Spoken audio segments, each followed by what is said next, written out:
I think you just gotta know what you stand for and know what you represent, know what's true to you. Because you can't please everybody, you can't be everything to everybody, but you could be true and you could be yourself and comfortable in your skin and just represent what's real to you.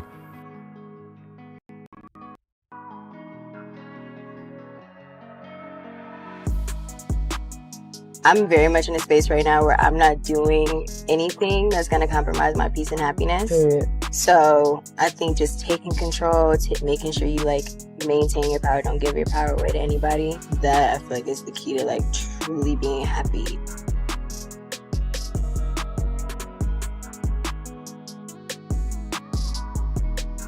Hey, bro, you better get ready to buckle up because this shit don't get no easier, bro. Once you think the grind gets easier, come on, bro, you silly, man. This grind's only for the strong ones, bro. And if you weak, I suggest you go ahead and leave. It's tough, but it's true. Be safe.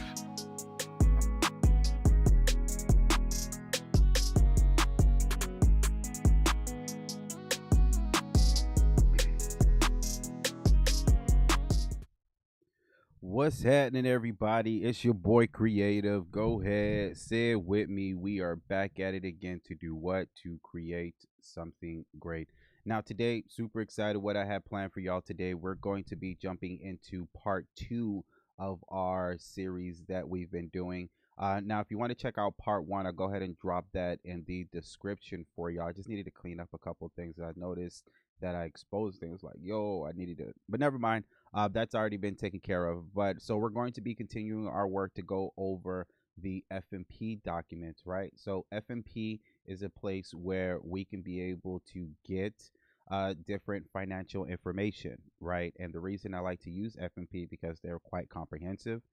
They can be able to give us data that some charge an arm and a leg for. I mean, yeah, we still had to pay for it. I'm not going to hold you, but what I'm going to do is being able to go through their entire API docs and then using FMP. Maybe I need to supplement Thinkorswim or Tradier in there, but we'll see as we go through this. I'm going to use FMP to be able to create the main stock screener, and then after we'll find out if we need to supplement it with other data. So let's continue what we've been doing. I'm going to pick up right where we left off. We finished. Let me go to Claude Code real quick. What we finished previously was being able to search the company information. We found out that we found the profile, the company SIC number, any notes, stock peers, and then delisted companies. So we're able to update our API reference document, which is this right here. So if you want to take a quick gander, right? So this is a living document that I want to create so I can reproduce the API docs that are online, so we can have one locally, right? So whenever we need to be able to go through it, we can properly can without any issues, right?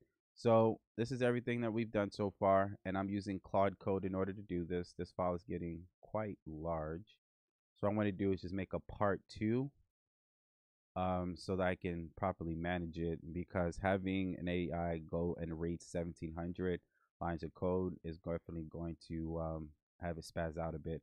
So I'm going to create part 2, and we already documented 22 endpoints. So let's just continue this work, gang. All right, beautiful. So what I want to do is come back to the net.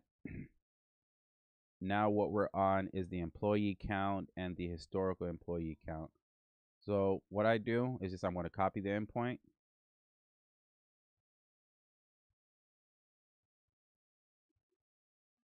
I'm going to save market cap. I'm not going to do that one right now. Come back to the session. Go ahead and paste it. All right, here is the next one.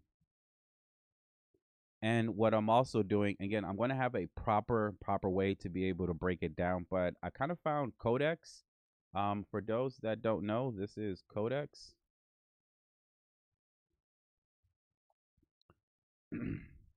So while it's doing that, so hold on. I kind of like this little video. I mean, it's not, I ain't gonna hold you, it's not that, but it is something. So I've kind of been using Codex, right? Codex is a competitor to OpenAI. it allows us to be able to gauge like how well one OpenAI is doing to when it comes to this AI coding space, number one.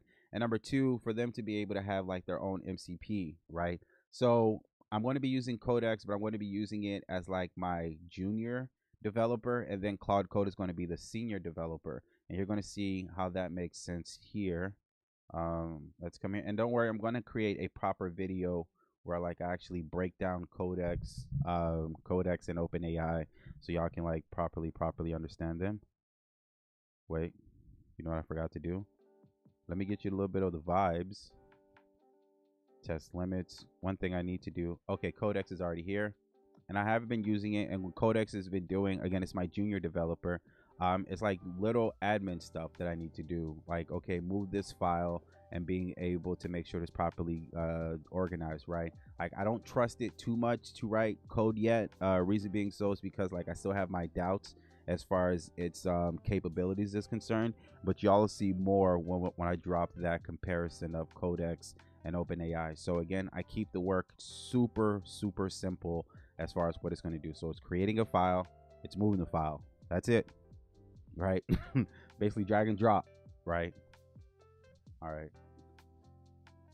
So here's the new ones.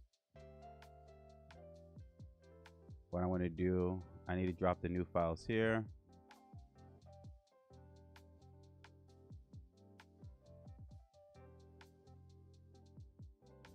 Okay. All right, here are the new ones to move and organize. Again, I keep it super simple with Codex, and then our senior developer, you can basically do what you want within realm, within reason. Like, I'm not just going to give you carte blanche, but like you have a little bit more room on that leash as far as like work is concerned.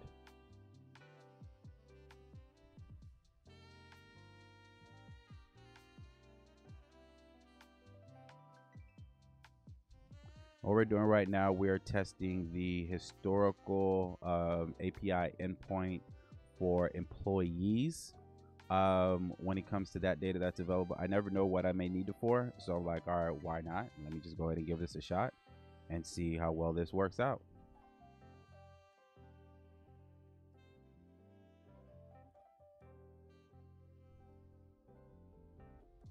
All right, now we're going to run it.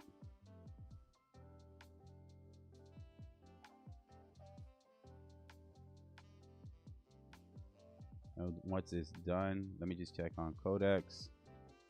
Beautiful. It definitely, and what we had it do, thanks to Marvin, I appreciate you, is I had it update whenever it's finished running. It saves it automatically to the .md file, so I don't have to copy and paste it. So let me come here, go back to you. You can finish your work. All right, review.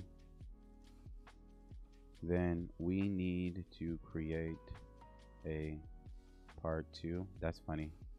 Of the .md file we are working on for the API reference due to the size, right? So start part 2 with this information.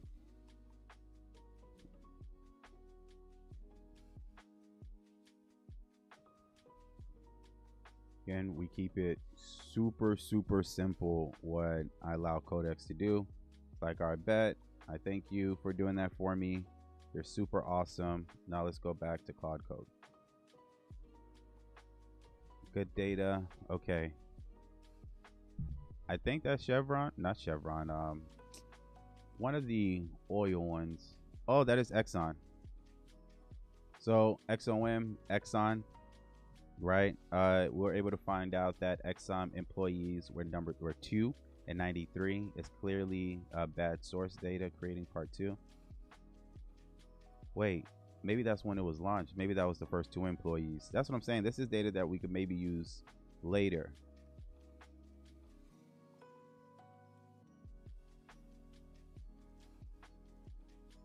Update part 1 to reference part 2. I appreciate you. All right, now the next one we're going to go to, I think it gets a little bit more fun from here, is market cap, right?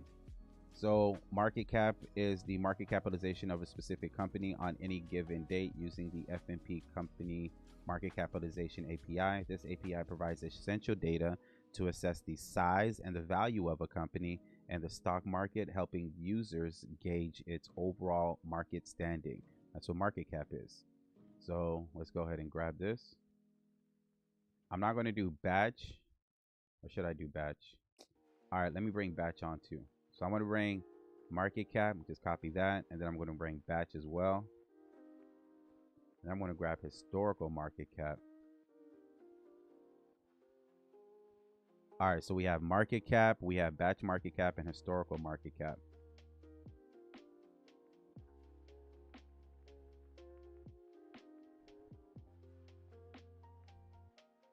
All right, here is the next one, market cap.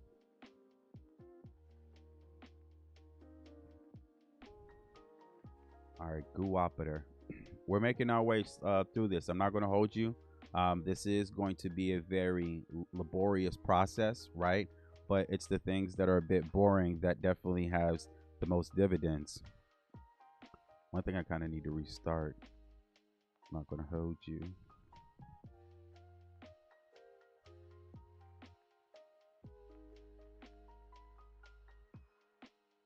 Give me 1 second. I need to restart our stock screener.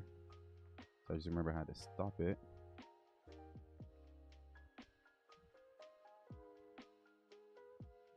All right, 2 seconds, 2 seconds. Grab the Conda environment. And then let me go grab this screener. Or market context. I kind of need to make it a little bit better. I think the output could be a little bit better as well. This market is still open. Let's take advantage of it. Hold on. While that runs, let me get you. So what it's doing, it's loading the historical data that we already have from SPY, which is the S&P 500, top 500 companies within the New York Stock Exchange, and QQQ, top 100 companies within the NASDAQ, and then Prometheus, so we can see what's going on in Y, right? And then it's connecting to our signal bar data. Okay, beautiful. So here we go. Let me probably do this. All right, can you see it? Yes, you can. All right, so what it's doing, it's bringing in live data of SPY and QQQ and VIX, right? And then it's letting us know here's the range based on the historical data that we've given it. Here's the gaps that it's seen. Here's the volume, the sectors, the different sectors, any earnings that are today. I'm using FMP for that, and that's why I'm like, yo, FMP is kind of legit. Like, I want to see what other things I can do with FMP. So this is something that I created last night, and I was like, you know what, that's what kind of spurred this little project here. So I wanted to do that live with y'all as opposed to me doing this. So this is kind of what it's going to look like. I'm going to make it to see if we can make it a little bit better, right? This is good, but I think we can make it a bit better. Yeah. So you go ahead and grade it. If you want to see the code for this, just let me know, and I'll definitely drop that a little bit later. But this is something of like what we're going to be creating. All right, explore market cap.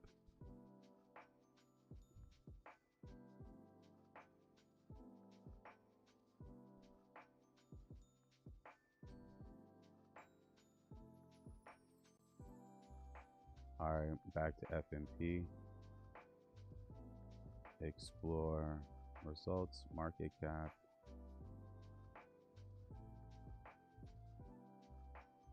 I love it. So Cloud Code is like getting a little bit smart. These auto completes, right? And, okay, that's what's up. Now let's come back over and let's go grab the next endpoint. All right, so our next endpoint is going to be floating shares or shares float, right? Understanding the liquidity and volatility of a stock with FMP company shares float and liquidity API. Access the total number of public traded shares for any company to make an informed investment decision, right? All shares. This is access comprehensive share flow data for all available companies with FMP all shares float API, Retrieve critical information such as free float, float shares, and outstanding shares to analyze liquidity across a wide range of companies. Mergers and acquisitions, I think that's going to be a dope one as well. But let's just do this one step at a time, bruv. All right, so y'all seeing it's doing its updates there. All right, next API. Let's go ahead and grab it here. It's going to be our shares float. Then we're going to come here. I'm going to drop you here, bruv.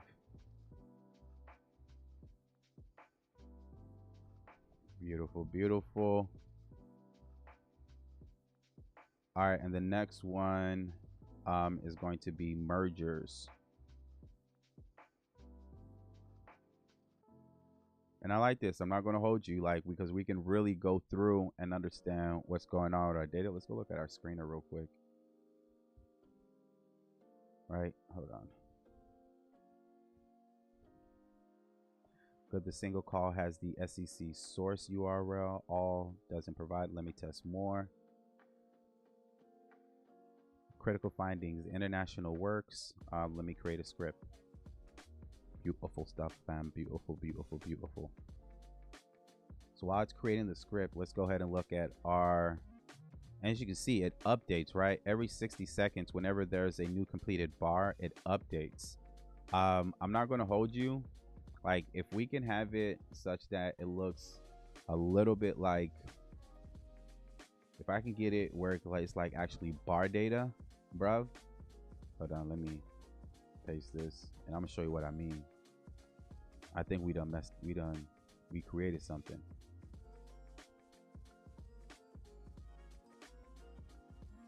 All right. Okay, beautiful. I thought I was gonna need the whole path.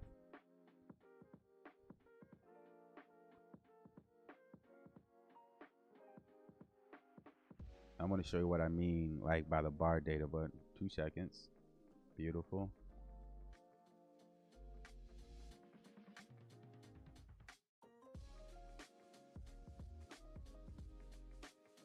All right, so while it's doing that little update here, so what I mean, I think, yeah, this looks good. I'm not going to hold you, like, but if I can have it where it's like a little bit like trading view where I can get the actual bar data, I think that'll be legit. Like, if we can have a chart that's here, that actually populates maybe right here, put the chart where it can actually get the bar data, I think that'll be cool. Nothing really. I'm still just going through API endpoints. Like right now, I'm on, hold on, let me come back. Where am I? I'm on float data. So I just did 2 more.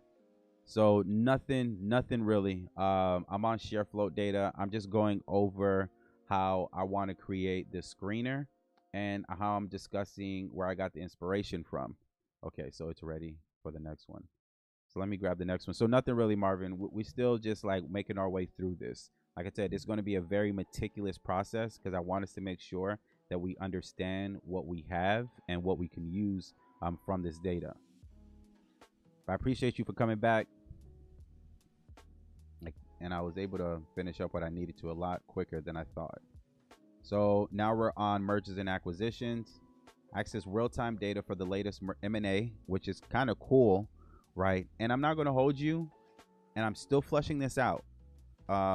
So I want to say that, I say that to say that I'm still flushing this out, and I don't know if I'm going to be doing this really yet, but I'm still flushing this out, right? Like everybody's talking about prediction markets. I think this is something that we can use FMP in order to like use it for prediction markets. But again, this is something that I'm still flushing out, and I still don't know if I want to bring to the channel yet, because this is something. Oh, this is crazy. Look at this, bro. Look at this. Like, I can. Okay. But yeah, I don't know if I want to bring this to the channel yet. I'm still flushing it out. I'm still trying to see the legitimacy of it. I mean, there's still a lot of great things within this because people are making real bank with this, and I'm seeing individuals that you can actually backtest this, right? and then you actually paper trade it. And that's another thing that I love to be able to see. And this is all based off data. Like, data is the one who wins. So if you're able, and I think Pascal was the one who showed me prediction markets, and I'm still fleshing this out. Pascal, if you do watch this video on the replay, I'm still fleshing it out. There's still a couple of things that I'm still kind of leery about. Yo, just who I was talking about. Look at that. Speaking of devil, what's going on, bruv? I hope all is well. Thank you for joining us. Yeah, so I'm going through FMP right now, and like this prediction market has just been like keep rearing its head over and over, right? So I don't know. I may create something while I'm doing this. I don't know, but like the main aim is to be able to create a stock screener. So if you follow, you can see that some of this information, the data that we're getting for the government shutdown, I think that's a plausible yes. Some of this data that we are getting from FMP, we can definitely answer with these prediction market questions, right? So I think this is something that'll be interesting. But again, we'll get there when we get there. But this is going to be a very meticulous process.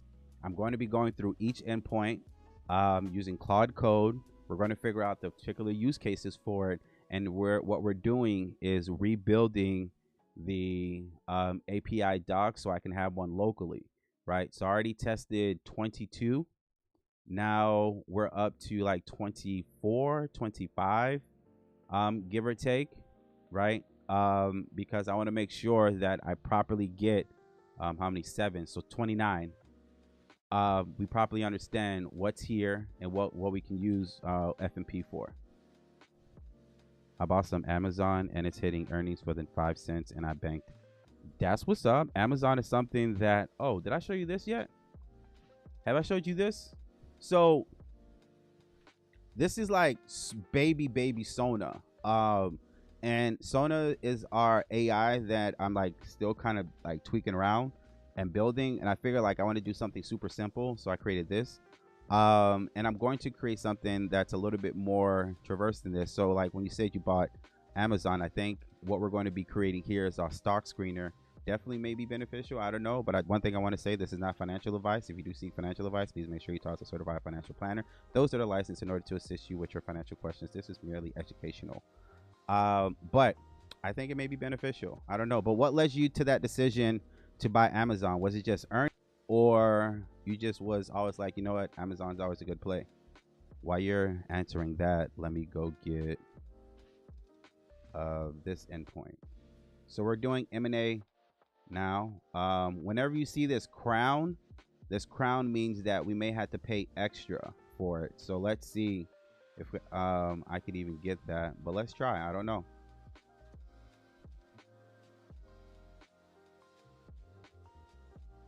Let us try. Come back to Claude code. All right, here is the next one.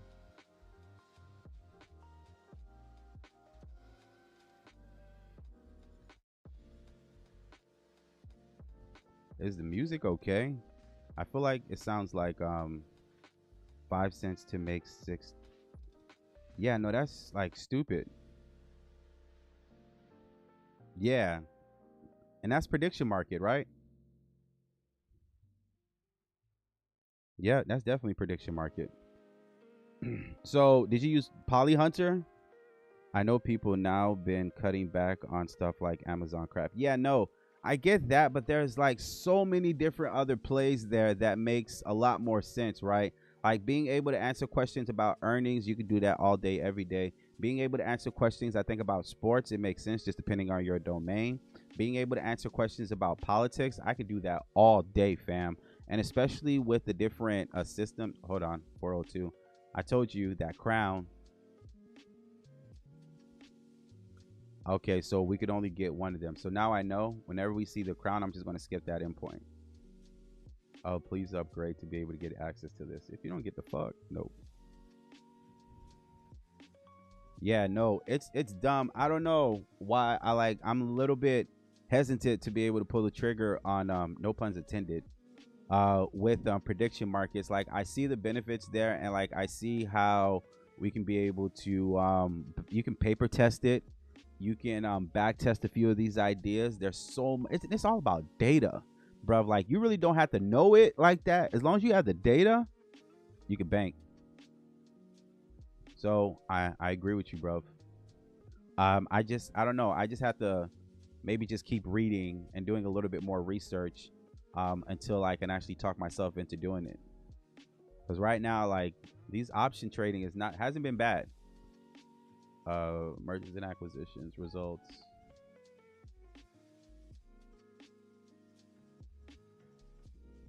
And I love it how you've actually been listening to me.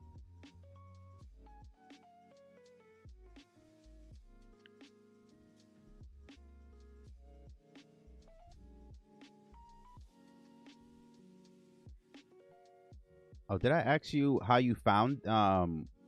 Was it just something that you just like, all right, were you just being contrarian, as far as that earnings contract is, or like did you use Poly Hunter for it?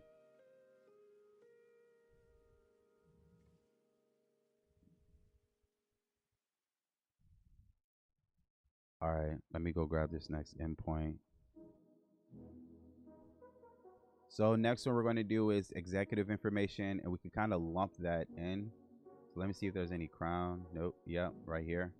So I'm not going to get you. We can't get the compensation. Okay, but I can get everything else. All right. Oh, okay. We already talked about that.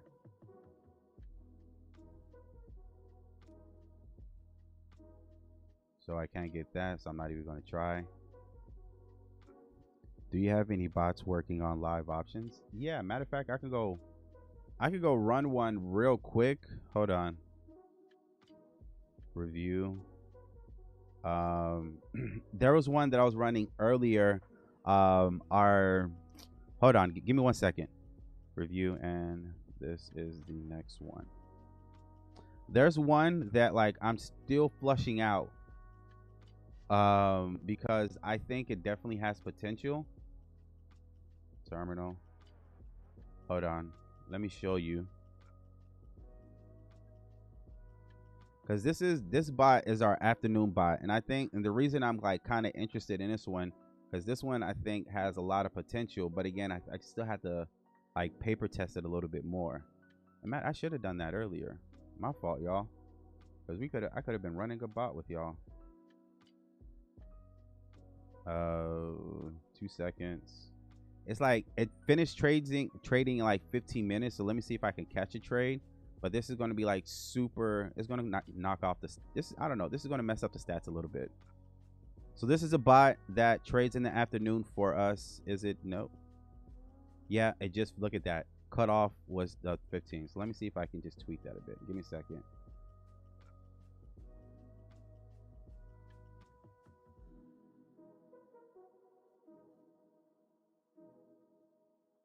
All right, give me a second.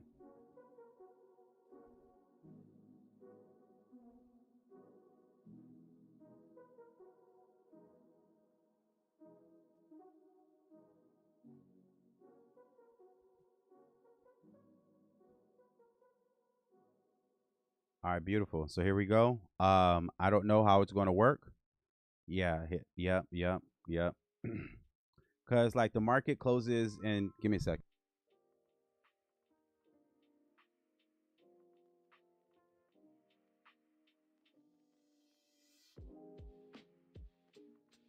All right, it found a position, it found a signal, but I think most of these options are going to be rejected because this is 0 DTE option contracts that expire the same day. So for me to buy an option right now would be kind of risky. So I really don't think it's going to get into a position, but I just wanted to show y'all. I have many different type of bots, but to answer your question, yeah, there was one that I was running earlier. A few different that I was running earlier that is live, and hopefully I'm going to show y'all by there's still a couple of bugs I needed to work out, and I was streaming on Twitch today, but I think tomorrow is going to be my the YouTube day, so I will be paper trading and y'all can see that. Yeah, I don't think it's going to find a position. If it does, I'll let y'all see, but let me finish this work here so we can like actually get this in. Oh, All this time I'm talking, did you even see what I was doing? That's hilarious. Did y'all see this?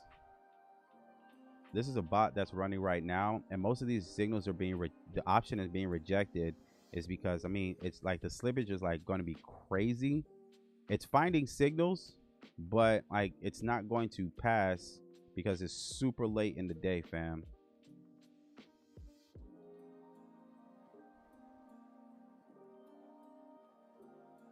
All right, so let's see if that even is gonna work. Oh, Tim Cook, 74 million. That's crazy. Tim Cook is making 74 million, fam. 74. This is crazy. That's not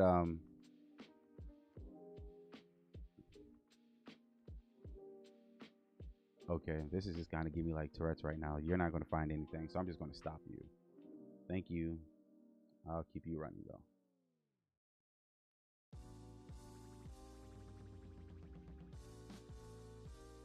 The Tim Cook thing for 72M is kind of crazy. That's Apple, ladies and gentlemen.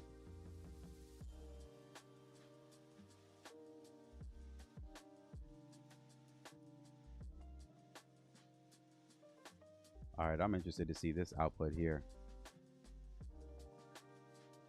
But no, like I kind of want to slow roll it to be able to like get these bots to run live, because I mean live is something different from paper, right?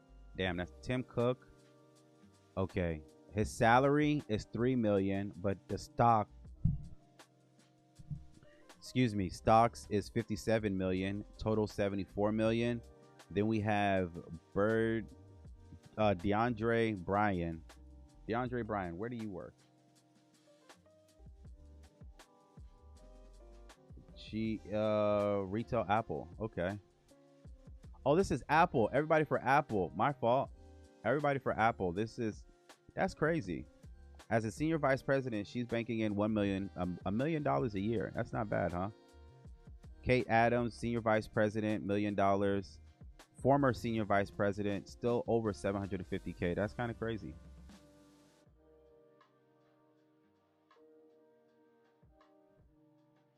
That's interesting. That's interesting. We're getting a lot of cool data. I'm not gonna hold you. I'll use you in a bit. But as far as running the bots, right? I am taking my time to be able to launch these bots live. There's a couple of information or things that I needed to tweak as far as like the making sure that the data is coming in right, making sure that they're actually calculating it correctly. So there's a lot of bugs that I needed to get out the way, and that's why I'm glad I paper traded them. And I think now the first one that I ran live today, it did a phenomenal job, right? And being able to run no errors, right? And now I think it's a little bit more ready to be able to continue that track. I bet. So, all right, bet. We're getting a little bit to the exciting stuff. We're now on quotes. We're going to go stock quotes, stock shorts. So should I do this one at a time? Let me do this one at a time. Access real-time stock quotes from FMP with minute changes. So let me do this one at a time. Real-time stock quote short. Okay. Yeah, I'll do this one at a time. So I'm going to do this one. And then we'll go to the next.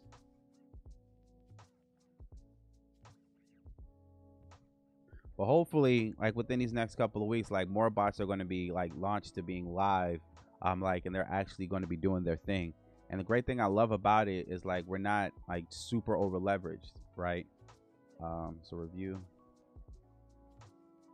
and let's go to the next one.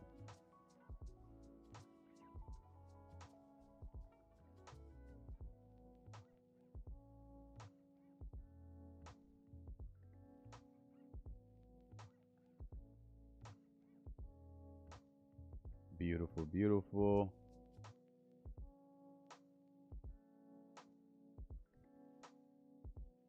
We getting to work in. The multi-symbol returns empty. Please test it and make sure. Okay, it's about to compact. All right, so I need you to update the session context. And okay, great. Oh, we even got 4x. Damn, that's what's up. Well, this is stock data information, so I'm not that surprised. But again, I get my stock data from Tasty Trade or Thinkorswim. So there's going to be some places I'm going to be supplementing this data, but I mean, it doesn't hurt to be able to go through this and figure out what we have.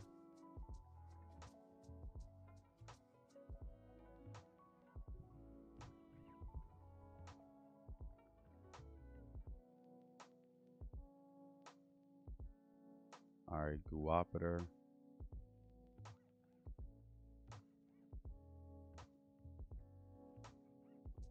At 72M, but 56 of it. That's still crazy, man. Making $1 million, over $1 million a year. Let's look at the quotes.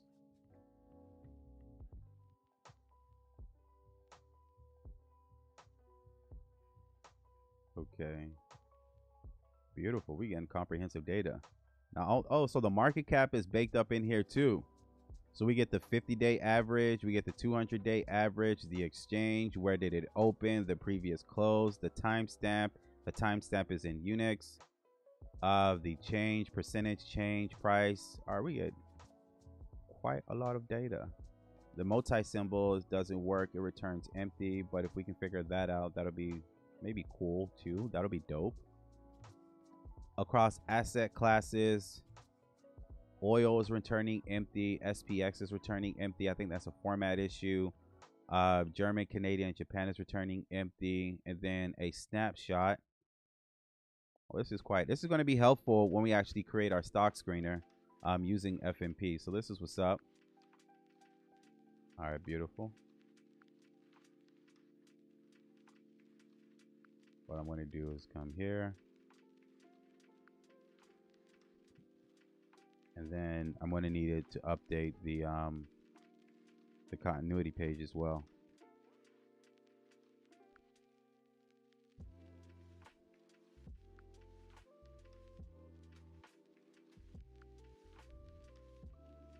And then our next one is going to be stock shorts. I think that's just a little bit more compact snapshot view of it rather than the complete one.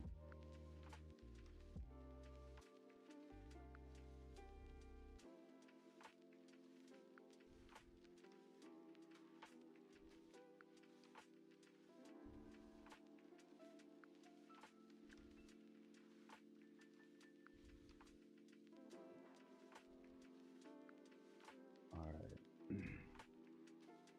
Let's update with what we have done since you're about to compact.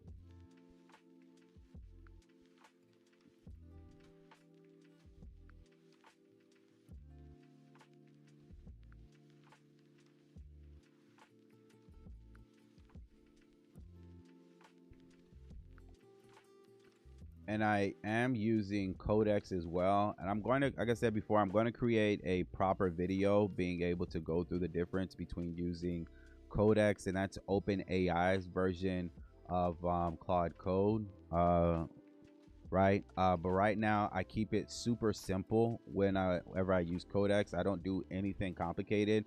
So I like to use Codex like as my junior developer, right? And Claude Code is my senior developer.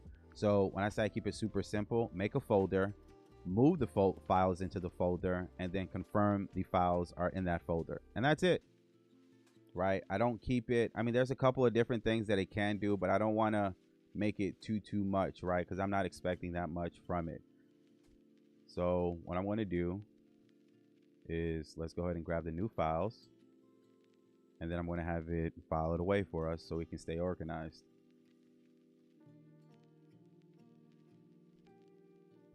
All right, proceed to do the next set. Do you need Claude Sub if you are subscribed to Cursor? If you want to use Claude Code, Yes, you're going to need that, but if you're subscribed to Cursor, you can use Claude code within. You can use Claude, excuse me, within there, right? Let me show you. So here they have their own AI agents. And again, I use them very, very sparingly because this one is the most expensive to use, meaning like usage wise, like you're not going to get that much out of it unless you're paying like $100 a month. Like for this one, I got the free one, like free because like if you're in school, they're able to give you a free, I think that $20 plan for Cursor. So I was able to get that, right? So, but one thing I want to be able to let you know is that I just noticed that usage, like if you use it consistently, you're probably going to run out of usage with this maybe like 5 days if you use this every day, right? So if you want to use Claude Code, yes, you're going to need a sub for it. But if you just want to use AI with inside Cursor, they have all of them here too. But again, like if you really want to get the most out of it, you gotta spend at least $100 a month. And that's like comes with the token, so you don't have to worry about spending extra tokens. But sometimes even with that, I find myself going over, so that's why I just went over to Claude Code. I was like, bro, like y'all not even giving me what I need. So you can use it within Cursor. Charles, I hope I answered that question for you. You can use Claude within Cursor, but you're not going to get a lot of mileage from it, right? The MPG is not that high. Like in your videos, are you using Claude as part of Cursor? Or no, I'm using it as a sub. I'm not using Cursor, or I'm not using Cursor Claude Code at all. Like I'll sparingly use it and I'll let you know, but primarily I am using Claude Code for a sub. Like I have a plan for Claude Code, so primarily this is how I use it, and I'll show you because I need to launch a new one anyway. So like whenever I need to launch a new one, I'll open up a new term. Let me just it's doing something. So what I'll do is I need to open up a new terminal. So what you can do is just go here, new terminal, and then it'll open it up for you. And then you can dictate which model you can use. And I primarily stick to like Opus or sometimes Sonnet, depending on what I'm doing. But primarily it's the Opus model. So I'll just paste it here. Then it'll come up. It's like, all right, bet.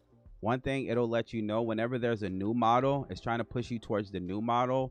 But this one usage is kind of crazy, fam. So that's why I don't need it right now, especially for what we're doing. So I'm just going to use the Opus 4.5 model, and I use Claude Code. And I don't use the Cursor's AI because again, the usage. So that's why I just like to use Claude Code. You can get a lot more mileage from it than with, and I think it's a little bit more smarter too. I'm not going to hold you, and there's a little bit more ways you can manipulate it to make it your own. Did that answer your question? So I'm using Claude Code. I'm not using Cursors. That was a long-winded way of answering it, but yeah. Let me come back here, make sure you're Gucci. Can you make a video on how this will work for someone who is new to coding? I'm not familiar with Cursor and how you're able to link Claude Code sub. Yes, I have a video with that, but I just didn't like the quality of it, so I'm re-recording it. So a video of that will be dropping this week, hopefully, fingers crossed. Like I'm re-recording that video, and that should be dropping this week, and it's going to go through the entire process. What I'm also going to do is properly compare the OPEX, or excuse me, Codex, right, which is OpenAI's version of Claude Code. And I'm also going to let y'all see Claude Code as well, going through the installation, being able to set it up properly and all that. So I'm going to create a very, very comprehensive video for that. I'm not going to do it live, right? I'd rather do it where it's VOD, where I can record it and I just drop it. Y'all can watch it whenever. So yeah, that will be dropping this week so you can be able to see it. So I got you, Charles, no problem. I should have been dropped it. I just been a little bit late, so I'm not going to hold you. Like I had a version of it. I didn't like the way it came out. And I was like, you know, I got to redo it. But I am going to redo it. If not today, then tomorrow. And y'all should get that this week.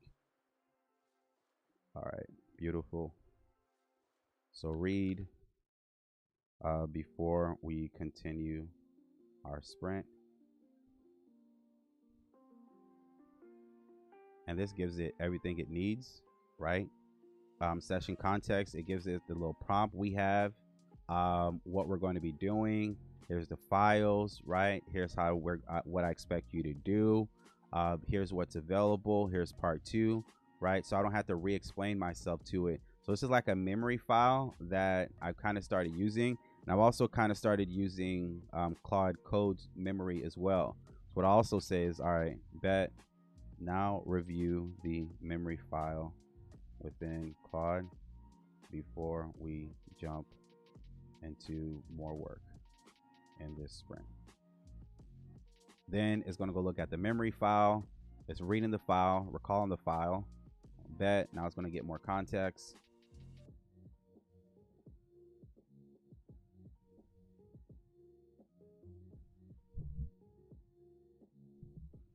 Nope. Missing the 402 gotcha, the premium. Nope, no. We'll do that. We'll do that in a bit. Just want you to review it prior to getting started. Matter of fact, just go ahead and do it. Yeah, just go ahead. Proceed to sync it before we get started. Make sure not to make it too comprehensive, too detailed, and just updates on this. Go on. Because that gets sent into the tokens, and I don't want that to get too crazy. Because every time it reads it, like, it's supposed to be under 200 lines, and I think right now it's like 5. But for this project, it shouldn't be too crazy, bro. All right, so while that's updating, let me go get the next endpoint. The next endpoint that we're going to be working on is going to be stock shorts. Now, the difference between the two is the stock quotes, it gives us a lot of great details, right? I guess with the stock shorts, it's just a little bit more compressed. Not what's up. Look at this. I hate when it gets colloquial and it gives me this little, bro, just stay professional, bro. Like, let me be colloquial, not you. I think I'm gonna make a comment about that after, but all right. So let me grab. Here's the next one. All right, here is the next one. Let's get it in. All right, let me come back to Codex again, and I keep Codex super simple. I'm going to keep repeating that because I don't know its full capabilities. I do, but I like kind of don't trust it yet, right? So super simple things.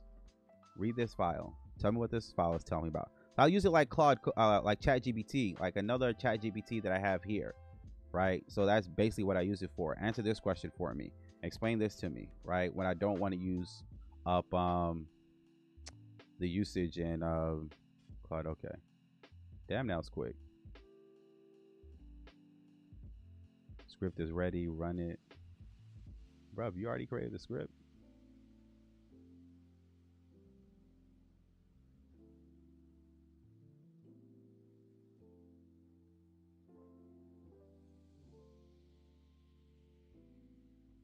I love it, bro. This is the data that we get from the shorts. I appreciate it.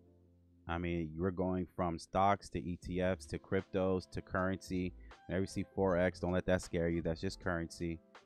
Indices, commodity, oil, gold, silver, every multi-stock test is returning 0. That needs to be figured out. We get the Japan, okay, UK, Germany. That's funny. Toyota, Barclays, BMW. That's interesting. All right, beautiful. And y'all let me know if the music is a little bit too loud. I can definitely turn that down, but I think it's all right. Review. Then let's update part 2.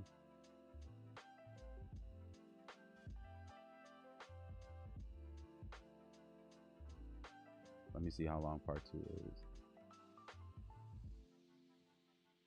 Oh, we're Gucci. It's getting kind of long. I'm gonna cap it at 1,000, and then we're probably going to need to create another one. I think we're all students of life. Yeah. Nah, I'm still like going through a couple things, like finishing up my master's and shit. But yeah, there's still a few things that I am in school for. I'm not gonna hold you, but this coding thing, I didn't learn it in school. I learned it outside of school. And I actually started learning coding back like April of last year, April of 2025. And I didn't start really getting into algo trading and being able to understand like, yo, this is fucking awesome, bro. Like, I don't have to sit here and like press buy and sell. I can just program a bot to do that. Like, bro, why not? I didn't start doing that until July of last year, and with y'all back in October of last year. So I'm still very new in this, fam. Very new. Hold on. It's completely separate for what I'm doing here, like completely different. Getting a master's in education and public policy.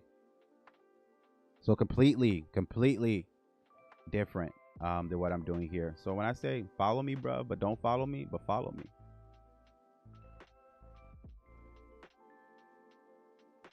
All right, now we're going to be doing aftermarket, which is kind of going to come and play now. And aftermarket quote. I think I could do these both at the same time. So I'm going to do aftermarket and aftermarket quotes. Yeah, I'm going to do these both together. All right, let me come here.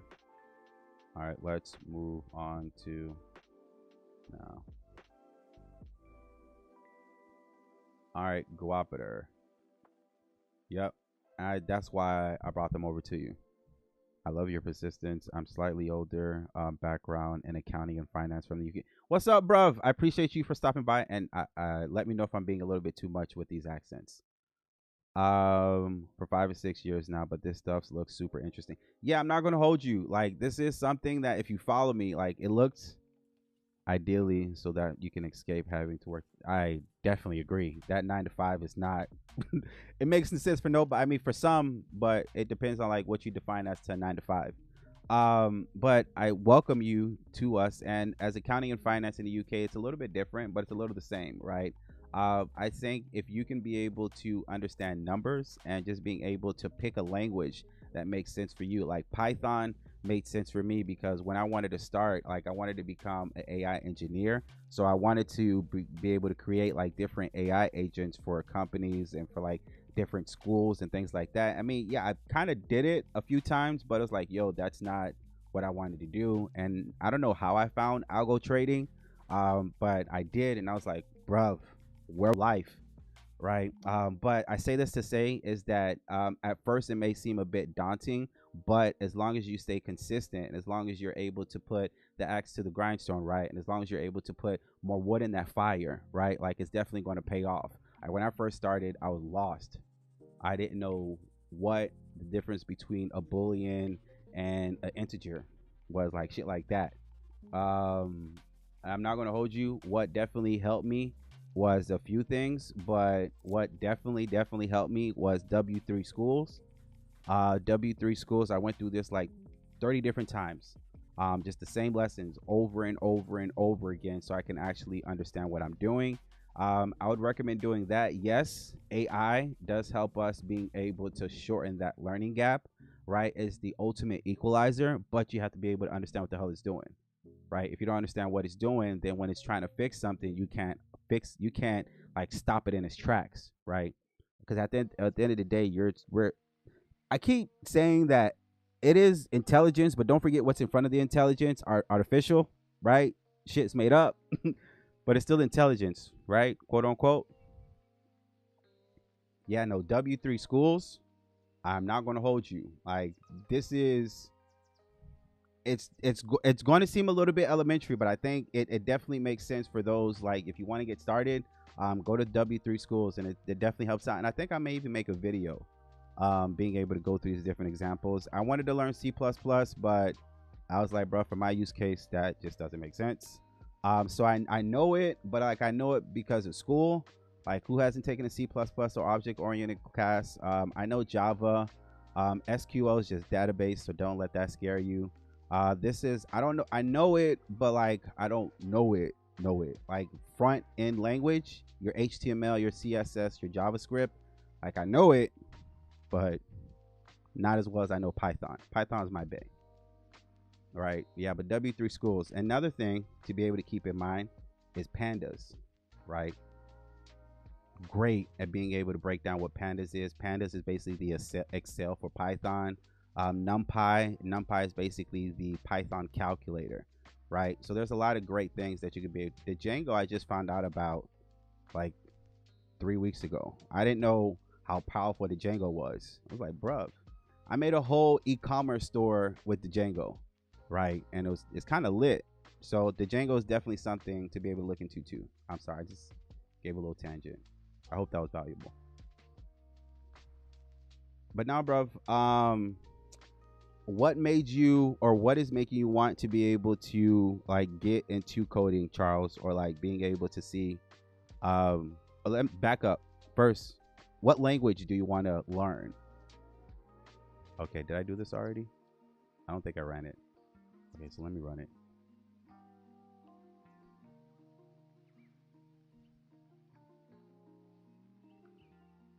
All right, beautiful. All 200. Oh, why are we getting some 400s here?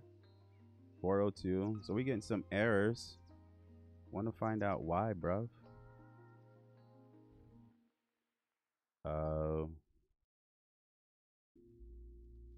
Damn, you like completely did this a little different. I mean, that's okay.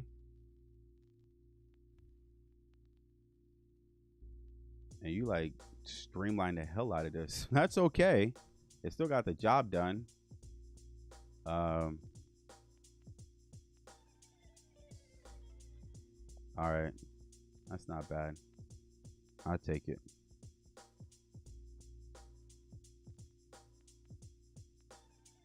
I'll take it. All right, review. Then let's update part 2. What I want to do is just like take a beat and then review, have it explain Python for sure. It's most popular in the sense that almost everybody uses for most use cases, but my end goal is to be able to be backtest different patterns than identify on charts. Yeah. That is where I started, bruv. So yeah, you're definitely, there's a couple of videos here that I would like point you to, but I think, and B, if those patterns have high win rate, then automate them. Yeah, no, definitely. There's like so much that I've learned. And another thing I'll just bring in here real quick is TradingView. TradingView is what I use on a daily, if not hourly, if not minute, right? TradingView is a free platform that you can use to be able to look at different charts for free, right? And if it's for free, it's for me. And another great thing about TradingView that most people don't know is that you can use it to actually create different patterns, right? To create your different algos as a foundation. Like you can be able to build off of it. And that's what I kind of do on a consistent basis. So what I'll come here is I'll click on indicators. And then for instance, let me click on mean reversion, right? Then there's these different mean reversion strategies that'll come up. So mean reversion with Bollinger Bands. So that looks interesting. Then I'll click on source code. Boom. I have a start of a strategy. Now what I can do is just take this. All right, maybe I don't like using a 50 period. Like this all has to be a lot faster if I were to use this. Maybe I can even build a strategy from this. But I want to stay focused because the job here today is a Bollinger Band robot. That is hilarious. So maybe if you want to screenshot this, hold on. Let me zoom in a little bit more so you can see it. So if you want to screenshot this or take it, you can definitely use it like as a start of a strategy because it definitely makes sense. That's funny. There's a couple of things I would make a little bit faster and definitely back test it to see like how well this will work. But TradingView is a place that I use all the time to be able to create strategies. There's a couple of different other places we can go to, but TradingView like definitely user friendly when it comes to like creating it, back testing it, and then paper testing. Because for those that has been following me for a while, like you've seen this chart before, but for those that are new, let me show you my process. And again, I'm doing something a little bit different today. I want to create this stock screener because I think there's value in it. But my process is right here. As soon as it loads, this is what I do, right? Whenever I have a new strategy, we define the strategy and trying to understand what that strategy does, right? And how to be able to set the rules, because all an algo is is a set of rules and instructions that you give a computer, allow them to be able to buy or sell options, buy or sell crypto, buy or sell stocks, buy or sell whatever asset, right? So that's all an algo is. So we define our strategy, we backtest our strategy. If I need to, I don't always, but if I need to, we could bring in machine learning and optimization. And I learned a couple of cool things from Pascal. If you're still here, definitely taught me a couple of cool things on how to use machine learning and optimization a little bit more. And then we walk forward if I need to be able to make sure that I'm not overfitting the strategy for one particular year, i.e. like the strategy only works in 2024, but when you paper test it in live, it crashes. So that's why you want to walk forward to make sure that it doesn't. Then you see, I don't create the bot first. Like the bot is like the fifth thing that I do. I need to create the strategy. Sometimes I don't even get to the bot. Sometimes I just stop here, right? It's like, oh, damn, the strategy didn't work. Let me go back to step one, right? Then after we have the bot, I'll paper test it. Then after the bot actually proves itself paper testing, then I go live. So there's a lot of steps that I do before I even put real money and a bot, right? Because you want to have a process in place. You just don't want to go and get wrecked. So this is my process that I was able to come up with that kind of has been a bit fruitful, right? I am going to get back to start creating strategies with y'all, but I have a shitload of bots that I had to go through and validate, and just to make sure that they're actually could go live. So that's why I kind of been pulling back on creating new one, but I have a few others that I still need to create bots for, like the ADX back test. If you've seen that video, then you'll understand what I'm talking about. I still need to create a bot for that. I still need to create a bot for VWAPR and a couple other different strategies that I created here with y'all. But nonetheless, yeah, but that's my process all in a nutshell. All right, let's go back to what I'm doing. I need to come here. All right, so we were able to get the aftermarket. Now I need I just had one running. Like the market closes in 10 minutes. So like this is the closest thing to a bot I have running right now. So I don't have one running now, like, because again, the market closes in 10 minutes. It wouldn't make sense for me to run it now. There's a couple of ideas that I have that I just still need to flesh out. But this is the closest thing that I have to a bot running. And what it does is our market scanner. It allows, oh damn, I had another one I was supposed to run, but whatever. It allows me to be able to basically take trading view and I run it in the terminal. So I have historical data that it passed through. It allows me to see what earnings and dividends are coming up. We have real-time market sentiment, right? And we can be able to see VIX, price earning ratio. So this is the closest thing that I have to a bot now running right now. But I was paper trading and running real bots earlier today, but I was running them on Twitch. So I can't forget about running it on Twitch. I can't forget about the Twitch fam. So to answer your question, like 9 minutes to market close, not now, but previously I did. All right, now we're on stock price change.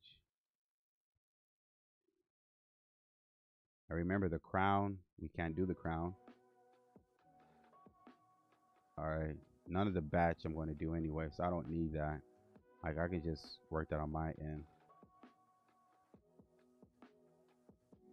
All right, and then come back over here.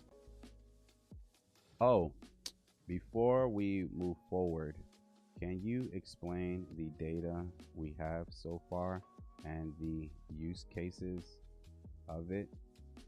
Make sure to adhere to the total tokens limit that we have and explain it in a way that even a 12-year-old can get it. Do not be condescending, nor demeaning, nor talking down to us, because it definitely can while doing this explanation.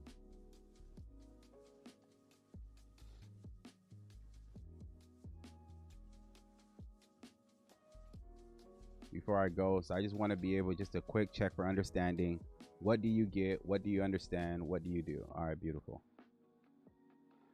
All right, finding companies by name, ticker symbols, or ID codes. We can find list any stock, ETF, or that's actively traded. We have the company info, who runs the company, how many employees, what industry. let's say you are ready to go live with one of your bots. Will you host a virtual environment for it to run? No, I think that's a bit too much. No. I just run it in a terminal because I'm running it here on my computer. So I'm not running it on anybody else's server or a server. I think if you start to do that, that's when things get a little bit more complicated. So I run them on my computer here locally. So no, I won't create a virtual environment, but what I will create is a Conda environment. And that Conda environment is like a virtual environment in a sense. So I guess yes, to answer your question, yes, but no. But it's like not a classic sense of a virtual environment. It's a Conda environment, and this Conda environment keeps all of the Python packages. The bot. Let me show you a bot. Let me. I don't know if you were here before. Give me a second.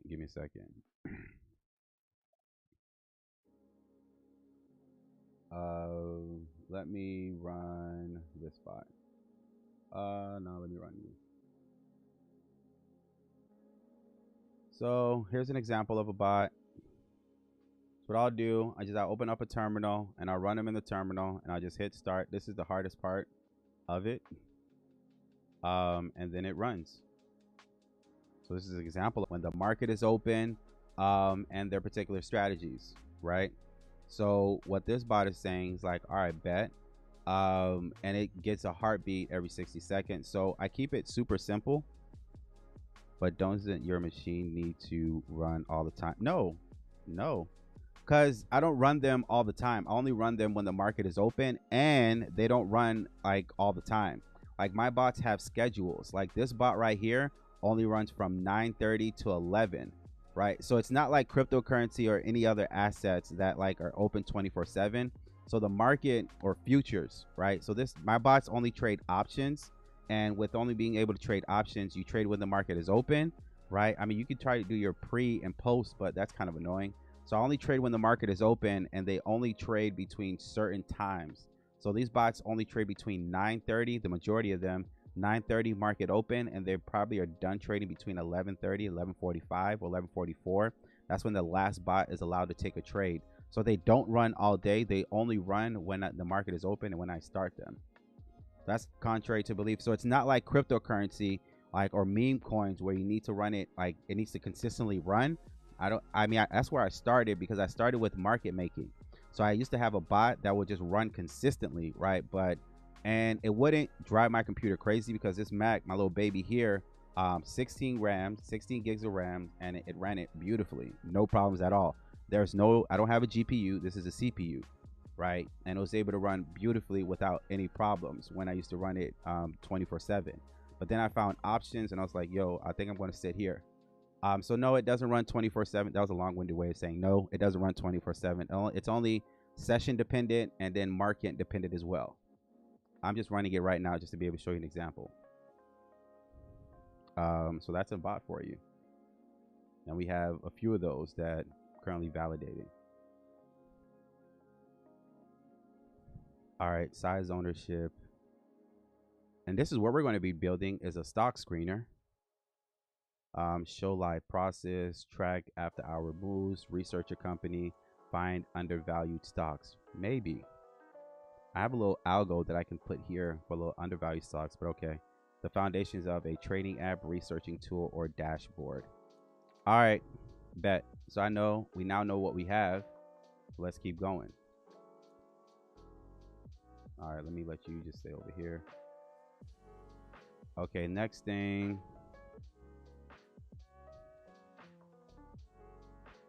Again, whenever we see the crown, that's requires a little update. So I'm not doing anything in the batch list. Now we're going to go to financial statements.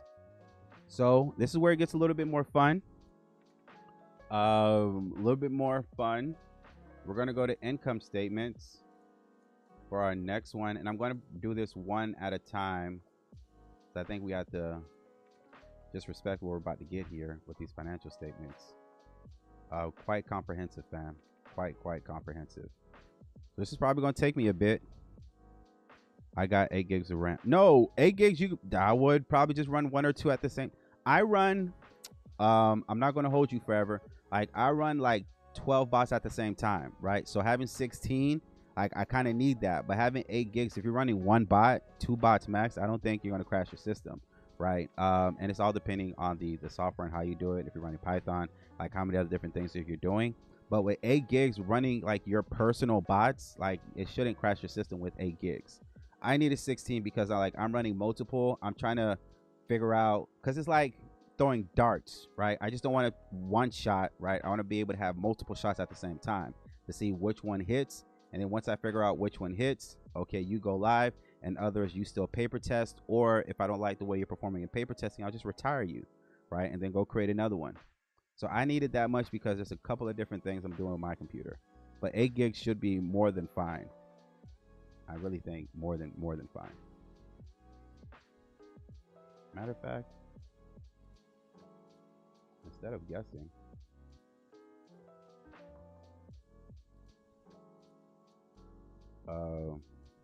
we are running option algo bots.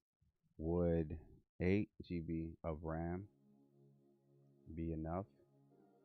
Explain if that would be good or not. Yes, which I thought so. Very simple. Running 1 or 2 lightweight bots. Yeah, I run more than 1 or 2, but I think for your personal bots, that definitely does make sense. Basic indicators, but again, I think you can get a little bit more complex with your indicators if you just keep it to the maximum of like maybe 5. You can maybe run without crashing your system. Pulling data from one API, but you can do that with an orchestrator. Why this will work. 8 becomes a problem running multiple bots, real time streaming, back testing, and you don't back test and do that together. You don't need a Docker system.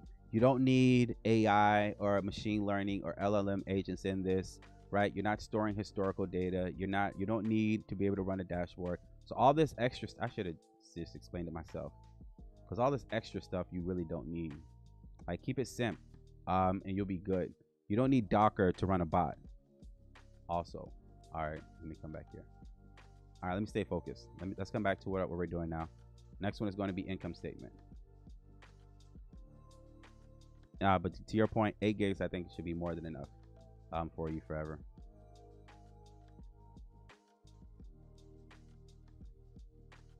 All right, bet. Let's come here. All right, here is the next one.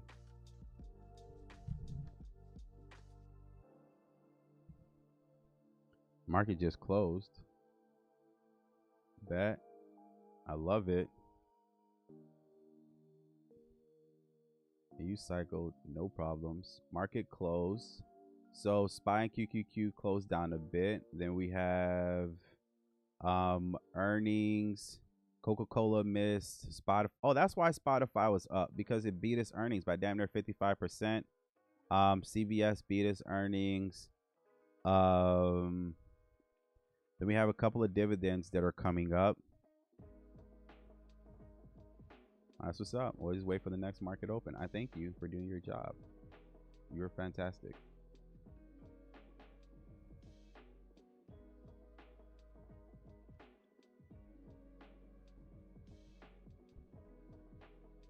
All right, bet. Let's run it and let's review it.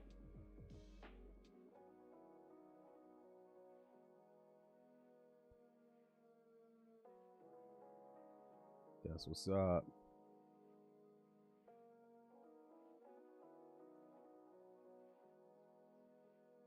Okay, I can close you.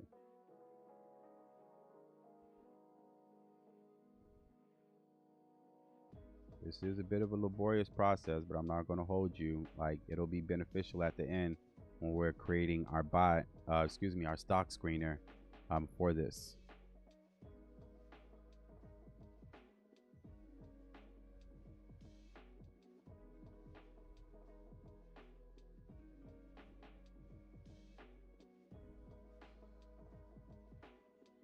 All right, do y'all think I should do, no, should I do the balance sheet and the cash? No, I'm gonna do them separate. Let me just keep them separate.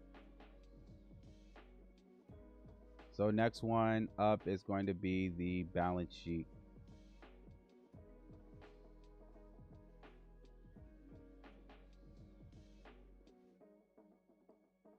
balance sheet.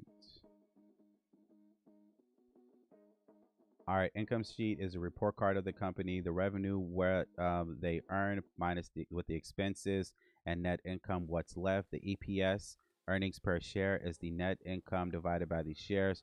41 years of Apple's data means you can track growth from $1 billion to $416 billion. I think they're at $1 trillion. I could be wrong. 39 fields, 41 years of history, period field filter, U.S. stocks only. Well, that's what's up.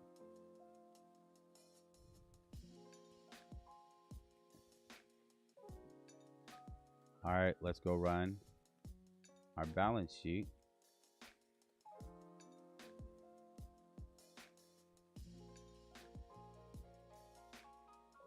I mean, this is like gold for prediction markets. I'm not going to hold you. But again, I'm still kind of fleshing that out. So I don't know. I don't know yet. But this is gold for our stock screener too. All right, so let me let it do this. I'll be right back. I'm going to grab some water real quick.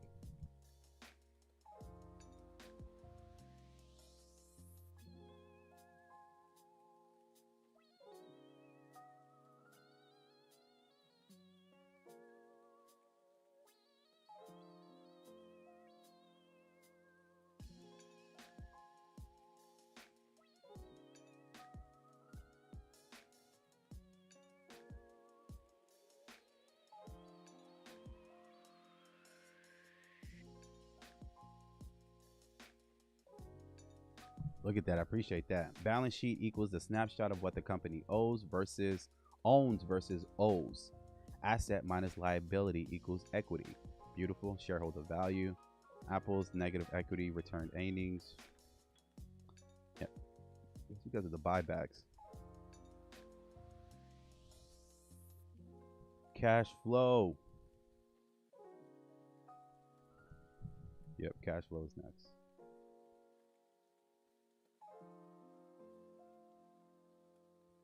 Damn, I can't get the latest financials.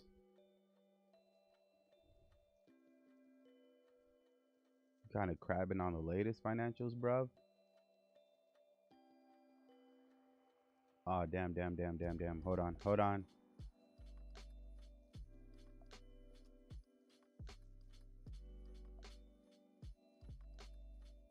I didn't grab the whole thing. Pause.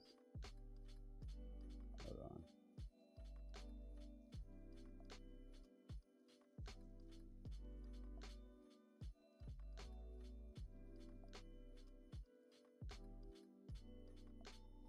All right.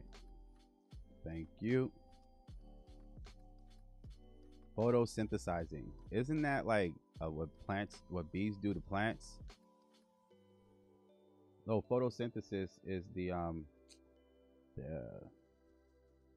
no, I was so wrong. Because we learned this in school. Photosynthesis is the biological process of which the air to the trees, the air. Let me get back to what I'm supposed to be doing. My fault.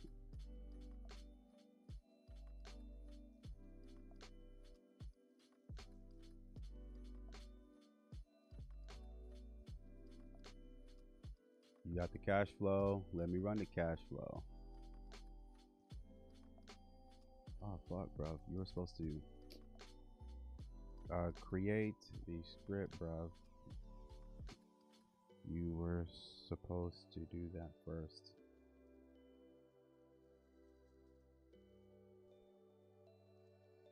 Not my bad. All right, you got to calm down with this.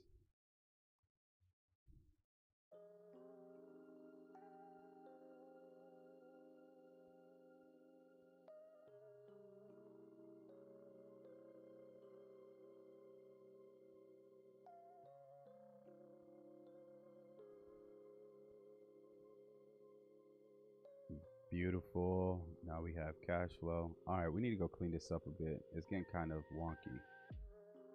Review, then check to verify what was added.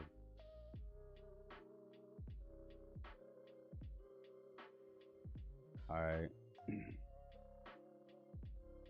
I need you to do these next ones now. That would be beautiful.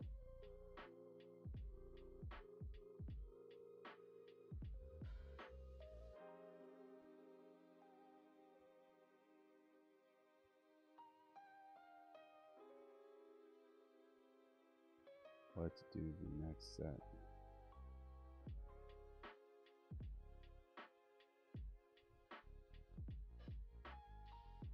All right, now let's go to the next one. We can do latest, which is kind of lame. Like, you're giving me, I can't do income, TTM, balance. Okay, so all the TTMs I'm just going to assume we can do. All right, key metrics, financial metrics for a company with FMP financial. Okay.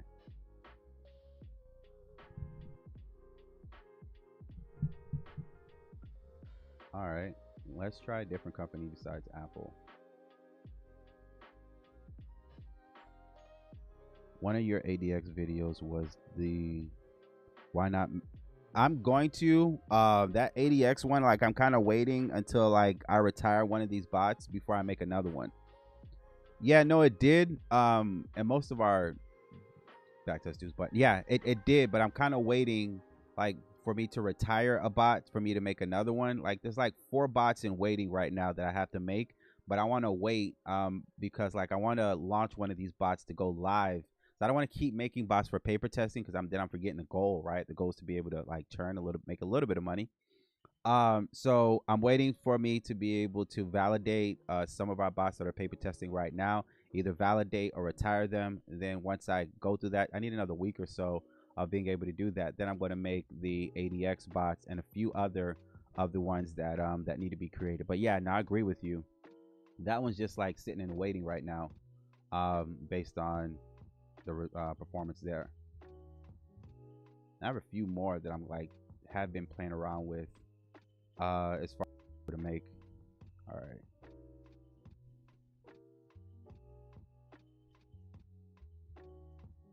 Review, and then let's go to key metrics. Oh, I should have said let's do Peloton. Let's try Peloton instead of Apple.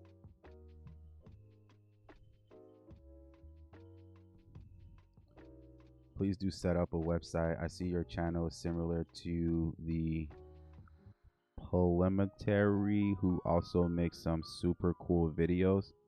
No, I definitely what I'm waiting to do, because no, I definitely hear you, but what I'm waiting to do is just be able to grow the community a little bit more, right? And once I grow the community a little bit more, then I'll definitely have a place where we can discuss and being able to converge and have exchange ideas. So I hear you, but I want to grow it a little bit more, right? I want to show y'all that I am serious about being able to put out great content. Wait, the value of the symbol is not available.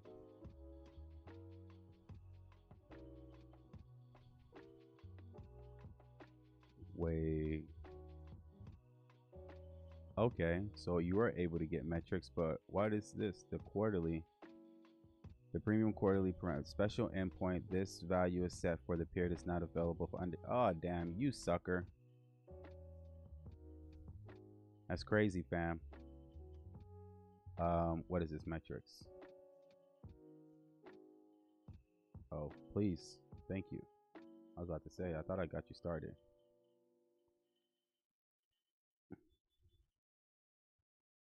Yeah, no, once we get that down pack a little bit more, then I definitely got y'all. I just want to show you I'm not fly by night, man. Like we does this.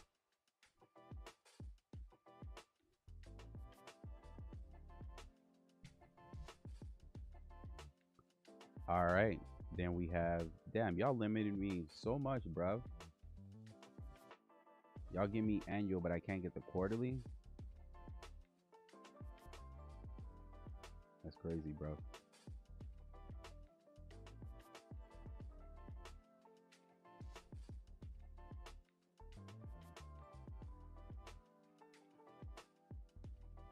All right, here is the next one.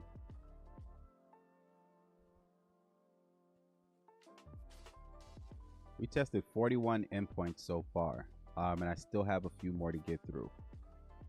And I appreciate y'all's patience, man, because this is definitely going to be worth it. 63 fields for ratios. Let me create a quick script.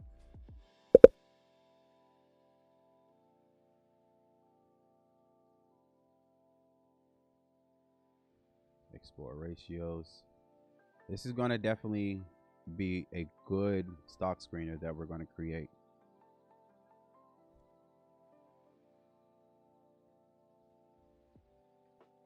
All right, results ratio.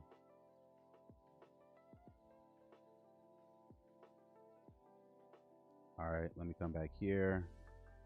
If you would just get me organized too, that would be awesome sauce.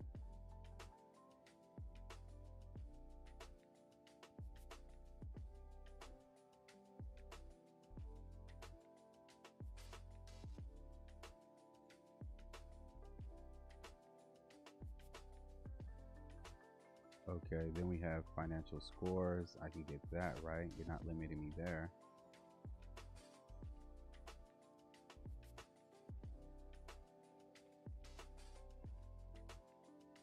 Hold on, I'm just grabbing the next endpoints. Just give me a second so I can make this a little bit more quicker, yeah?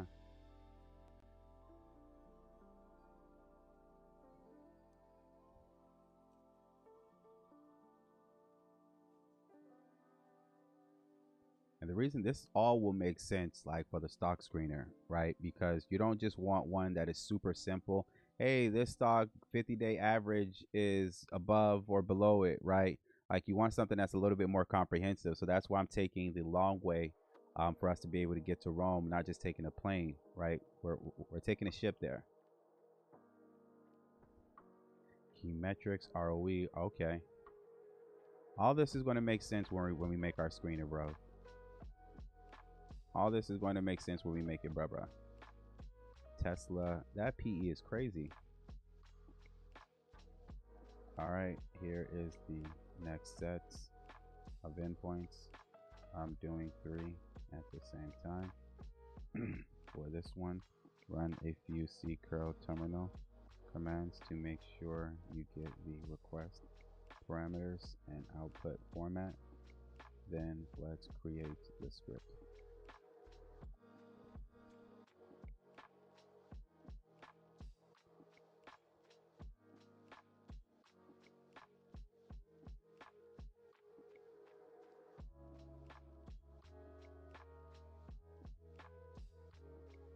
Damn, you're just stuck on Peloton right now. Let me try. What's this other one? That was EL.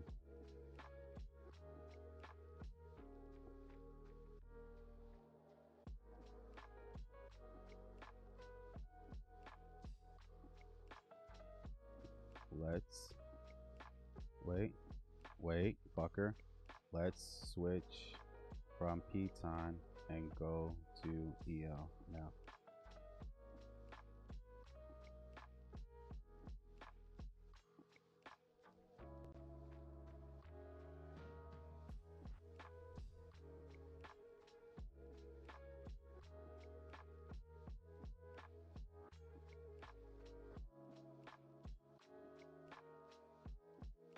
All right, beautiful. If you would drop that, there we go.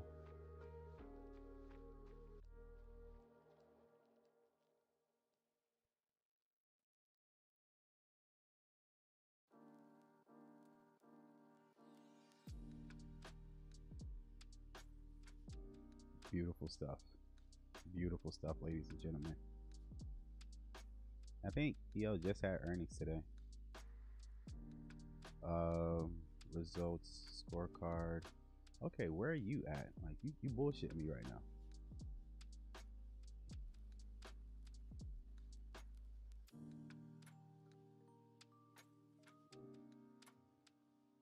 All right, this is probably the last update I'm going to do to part 2 because that file, yeah, it's getting kind of chunky. Yeah, I'm going to make part 3 after this.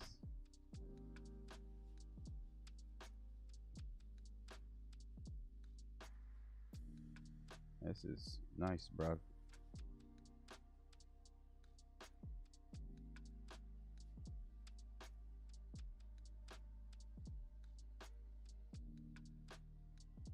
All right, beautiful. Damn, y'all, this is everything that we've done so far. That's what's up. And each one has its own file and the results.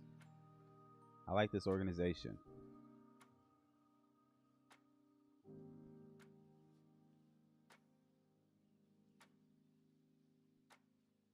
And that's crazy.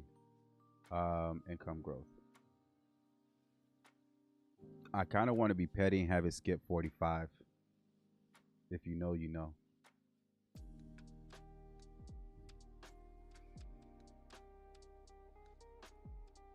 Review, and then let's proceed.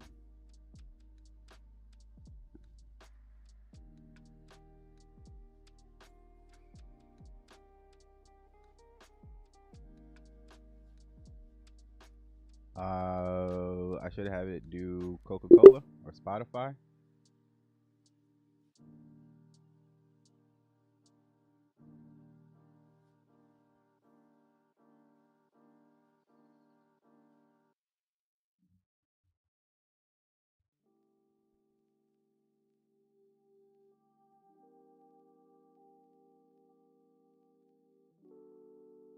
Yeah. Next one, I'm gonna have you do Spotify because you're getting too hung up on. Yo, we getting fantastic information. I'm not gonna hold you. That's why we're taking the long way to Rome, man. Because once we actually get there, all the wine is gonna be perfect. It's gonna be beautiful, bruv. Damn, we getting this little gate.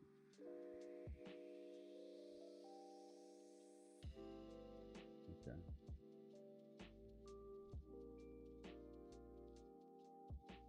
We need to create part 3 due to the size. Let's make sure that part 1 and 2 references part 3.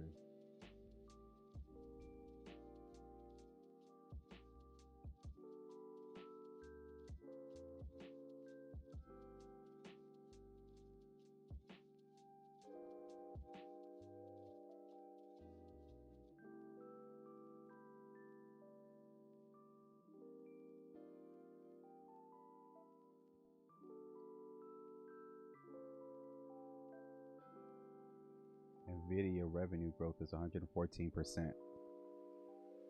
They're like earnings per share growth 145%. Damn, that's crazy.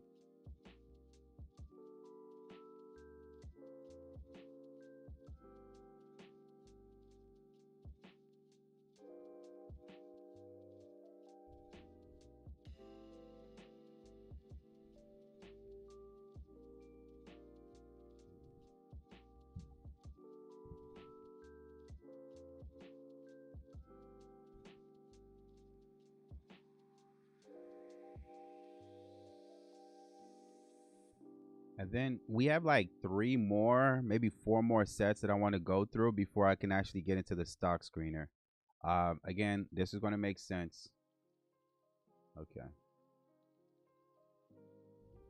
Review.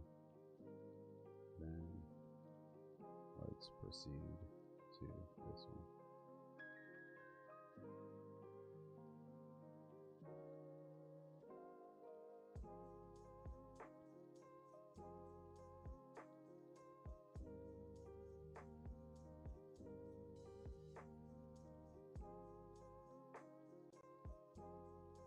I should have told you. Wait. Update to do spot and not BA spot BA and what else PTLR as well.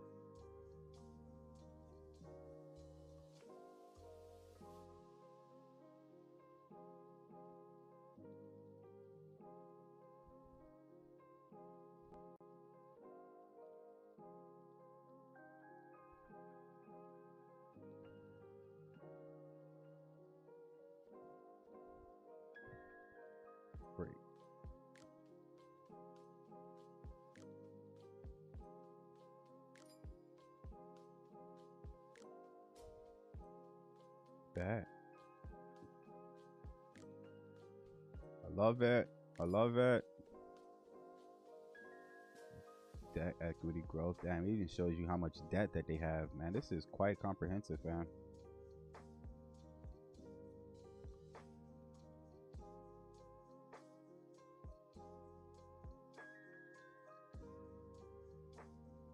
Quite comprehensive, bro.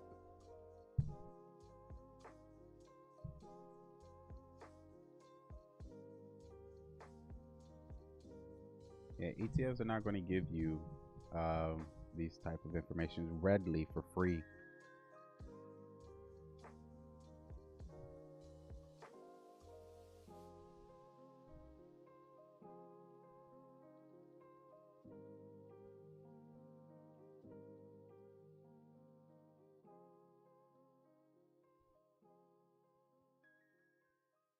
All right, we are making our way through. Okay, I thought you was gonna open up another.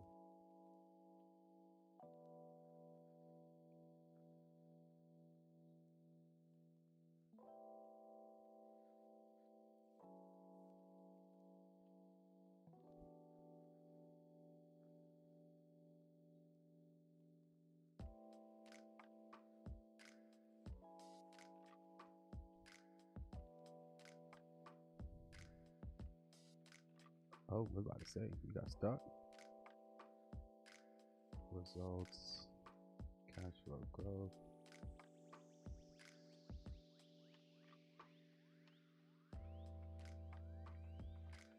All right, let's go ahead and get these organized.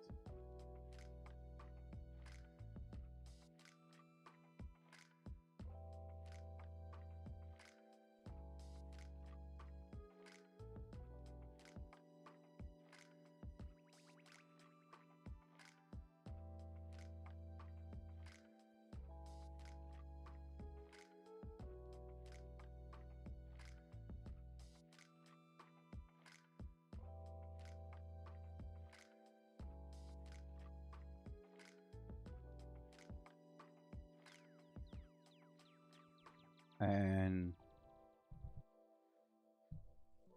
after this one, the financial reporting date and the JSON for the K10 or 10K, excuse me, form. I want to do those together, and then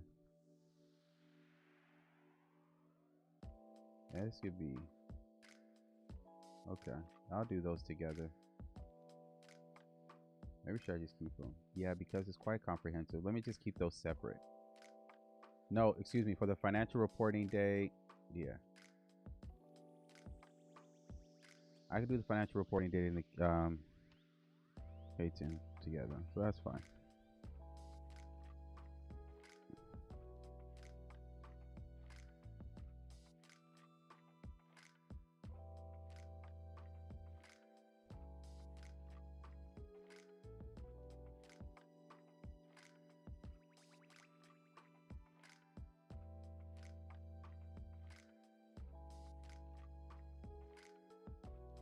That, if you would, please.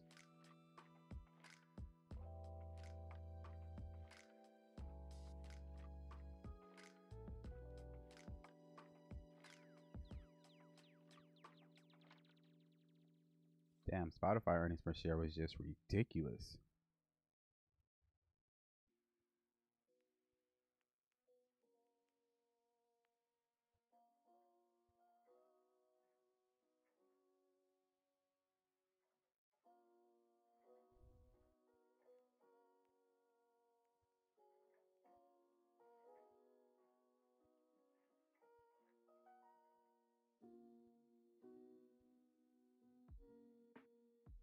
All right, let me get these two.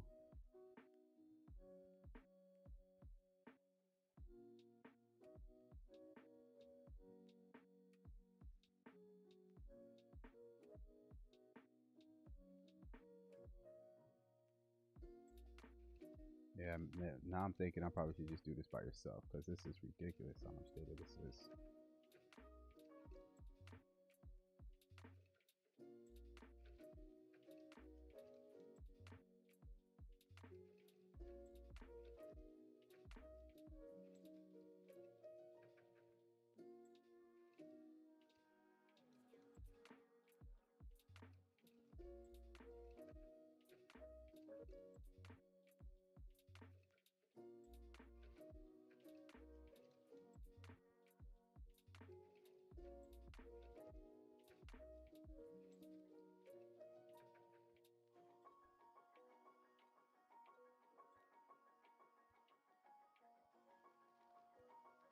All right, there we go. That should be like super easy.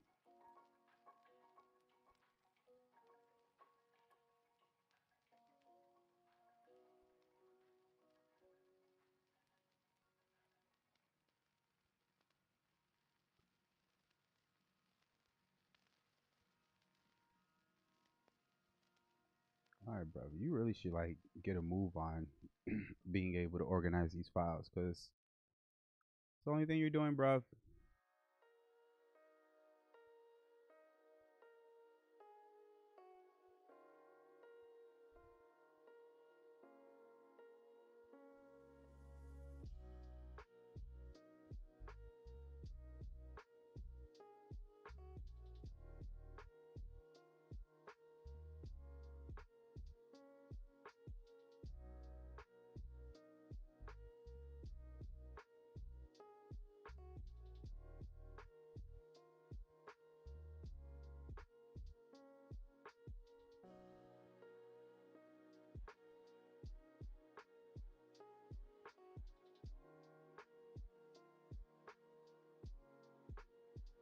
We tested 50, and this is probably going to be the,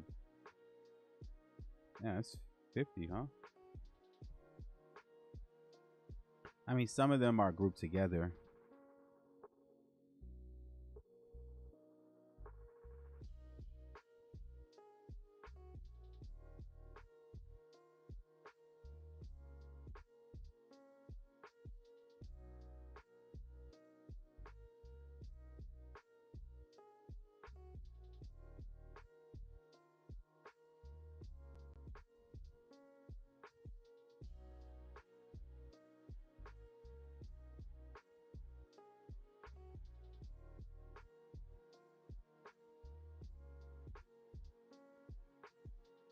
Four reports, JSON. I have to remember.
You can get the product segment. This is crazy what you can get here. This revenue product segment segmentation is kind of dope.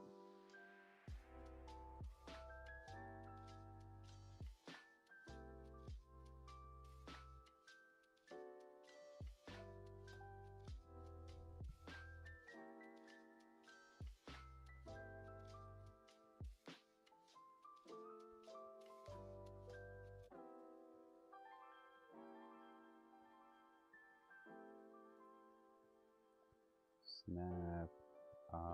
Who else? Coca-Cola and Angie. What about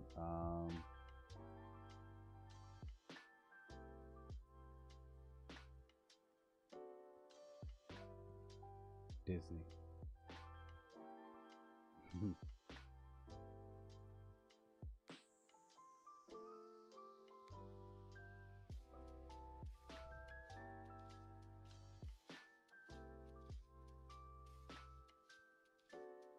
Now I can also tell where you make your money from geographically. That'll be kind of dope.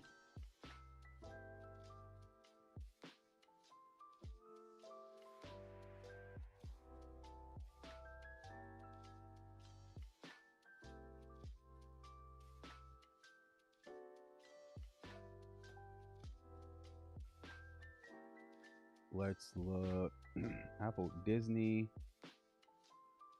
admissions, advertising, licensing, other revenue. $4 million from other revenue, huh? Resorts and vacation, $9 million. Spotify, premium, $14 million. Ad support, $2 million. Boeing, $41 million from commercial airplanes. Palantir that's a billion, right? That is a billion in commercial contracts and a billion in government. That's crazy. Revenue results segmentation.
Well, we're making our way through this.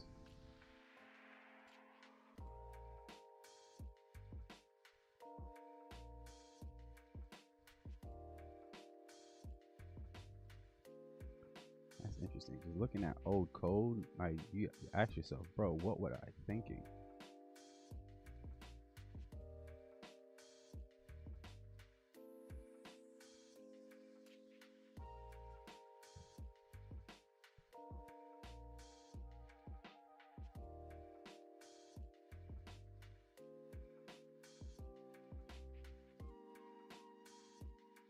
Revenue geo.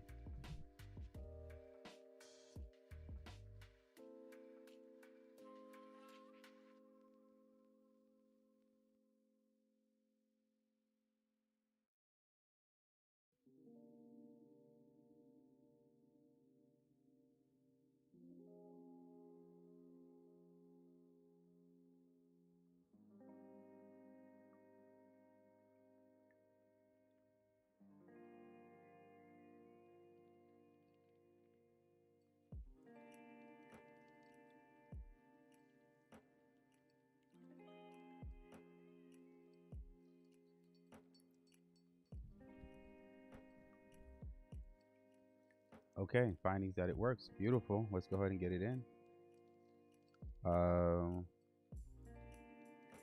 So we did revenue as reported. I'm probably going to skip over that one. Stock charts, like access a simplified stock chart data using EPA.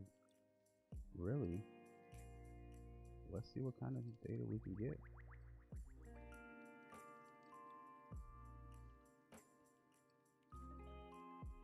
Let's see what we can get. Ah, damn.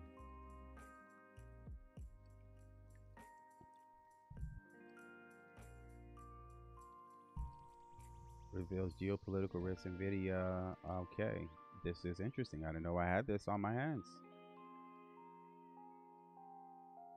Let's do the next one. Or should I just have it update the session? No, let's just do the next one real quick. Then I'll have you update the session.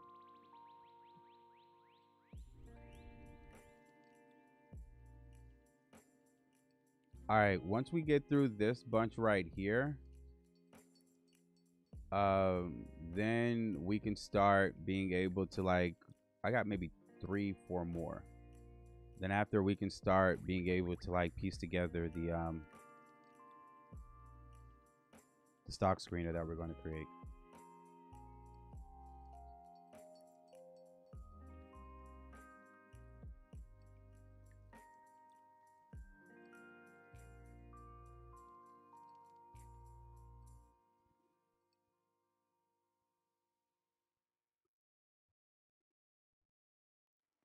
All right, update.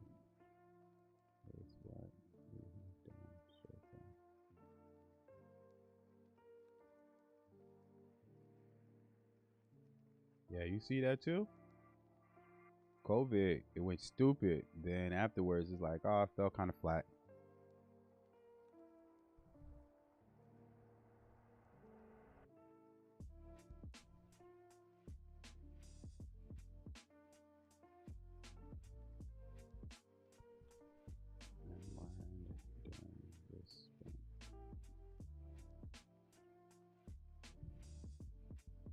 This is the cleanest price endpoint, just 4 fields, work across all assets except international. NVIDIA had 1100 in 5 years, AI boom, Snapchat negative 94%, stock growth that didn't grow, use from and to get the information. Yeah, bro.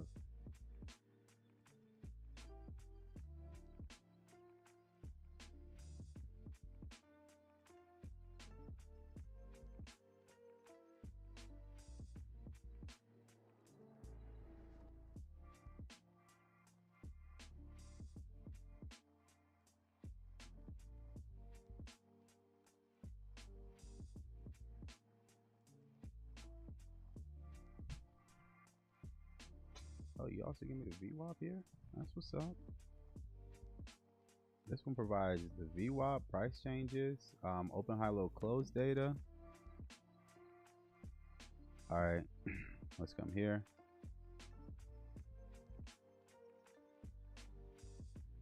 No, you don't need to. Quarterly works, okay. 402, test a diverse bunch. You don't need to, thank you.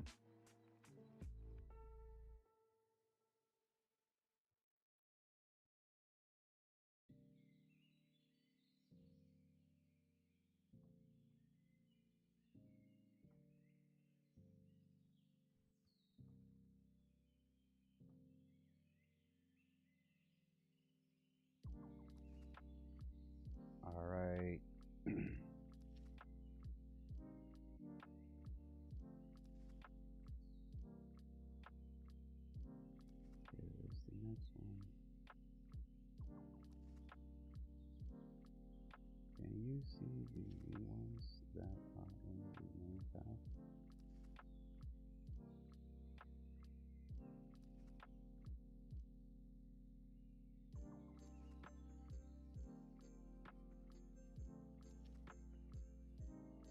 Let's see.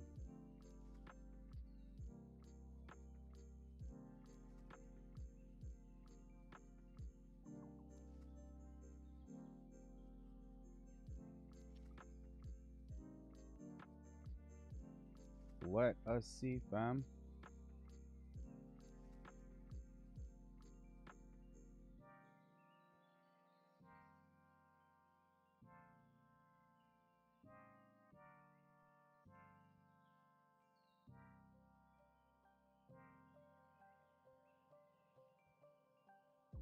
Where's part 3 at right now?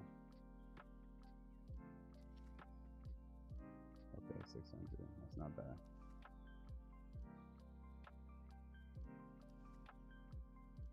Wow, bruv.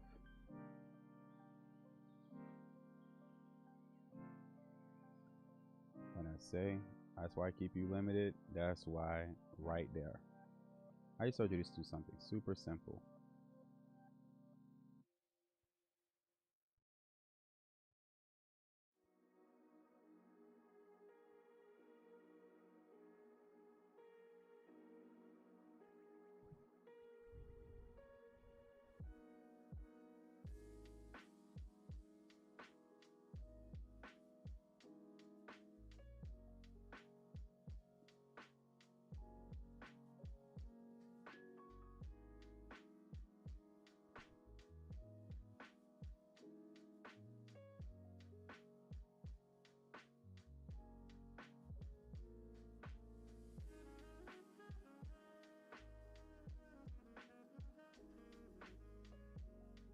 Splits adjusted versus unadjusted. The regular endpoints show Apple at $30 in 2020. Adjusted for 4 to 1 shows the actual trade price, critical for comparing pre and post behavior and matching. Okay.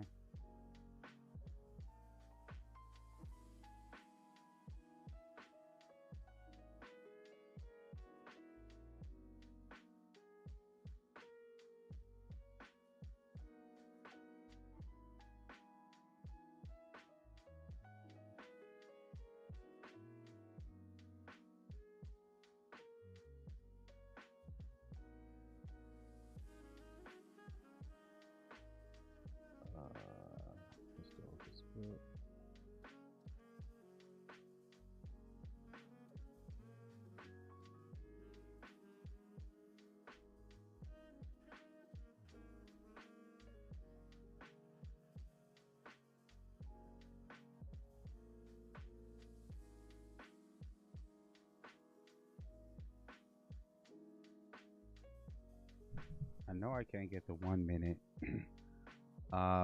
This intraday data, I'm kind of going to hold off on it because I know exactly where I can get it from. But this end of day chart data, I think would be interesting for us to be able to bring on. Maybe I'll bring over the 5 and the.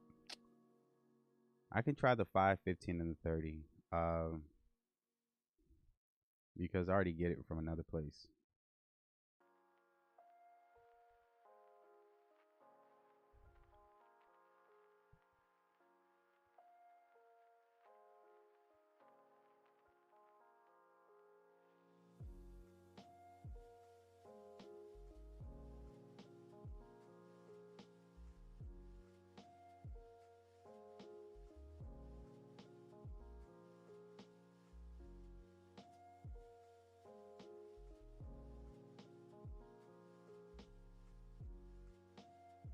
So I'm going to do this next set. I'm going to do 5 through 4 hours just so I can get this intraday data done.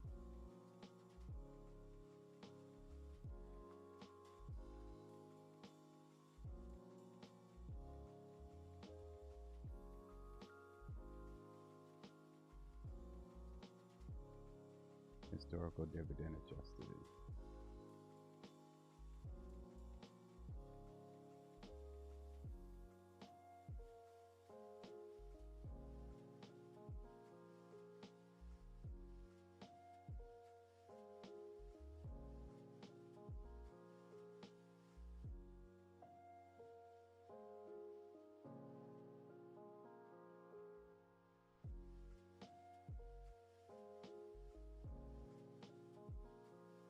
And then I'm going to get this next set.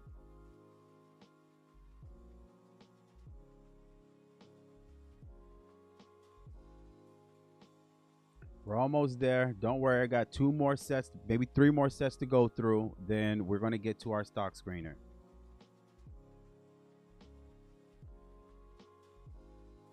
Yeah, that's what I'm saying.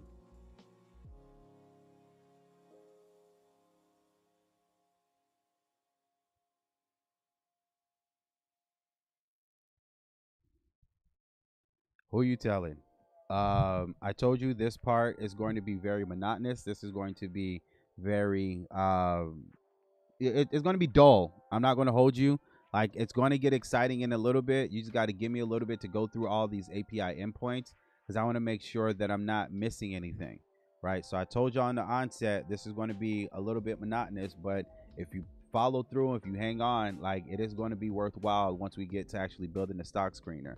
Like, I want to make sure I understand this data before we actually get there, right? So hold on, and it's gonna be worth it once we actually get there, fam. Review, and we have 1, 2, 3, 4, 5. We are going to do at once for this set. But it's the boring stuff that gets you paid forever. It's the boring stuff that gets you paid, bro. Yeah, I'm not gonna hold you. Trust the process, man. Trust the process. I have to trust the process. So once we get to the end, be like, yo, this actually kind of snaps.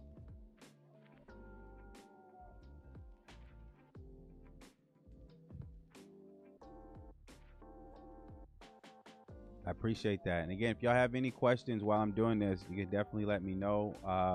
Or if you see a better way of being able to do this, okay. Let me know as well. But again, I want to make sure I take my time with being able to understand this endpoint, these endpoints. Results, intraday charts. Okay, I was about to say, why am I not seeing it?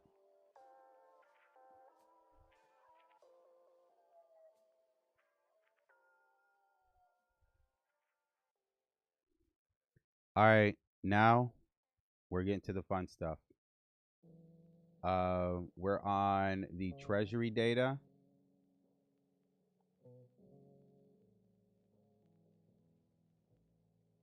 Treasury, there we go. Then after treasury, we have I'm not going to hold you. The economic indicators, and then access real-time historical economic indicators like GDP, unemployment, inflation with FMP. Okay, I'm going to do that separate. This calendar and then the risk premium I want to do together, but these two I'm going to do separate.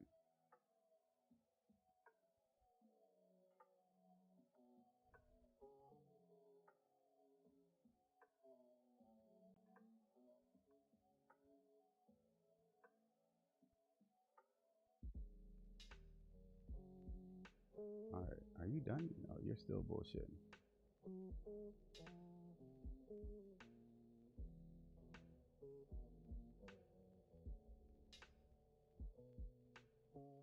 All right, let's go to the next one.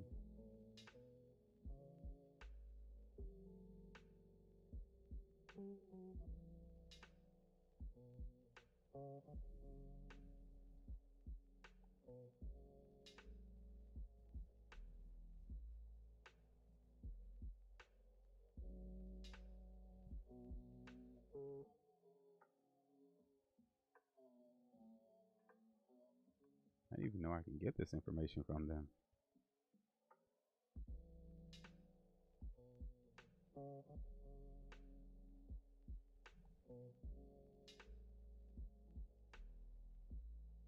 That GDP information, I didn't even know.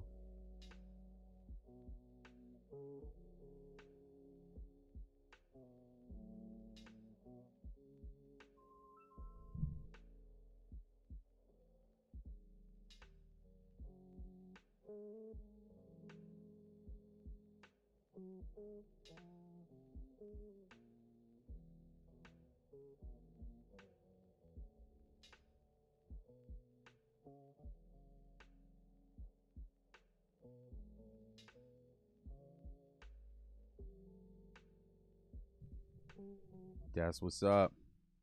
Okay, we're at 800. Okay, 900. Maybe I got like 2 more.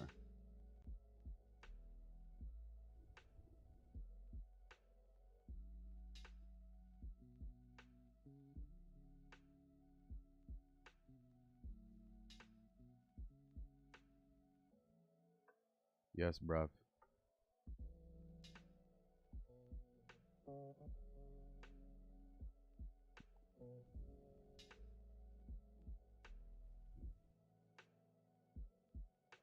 Not the key ones. Let's make sure we're testing all of them to ensure we properly gauge what this one offers. Don't leave any out.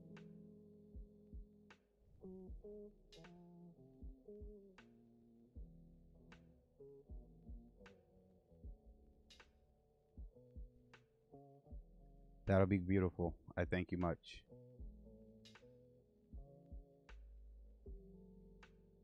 Then next I have dividend and then splits. And then after that, we should be, and then this earning transcripts I kind of don't need. But this dividend and splits, you know what I want to do after that? I kind of want to get the Senate one done too, because that's going to be interesting to add in our stock screener.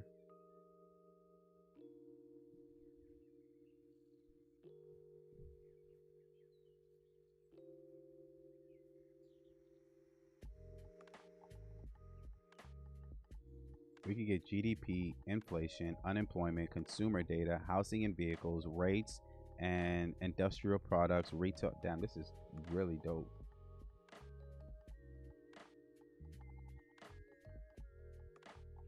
Ooh.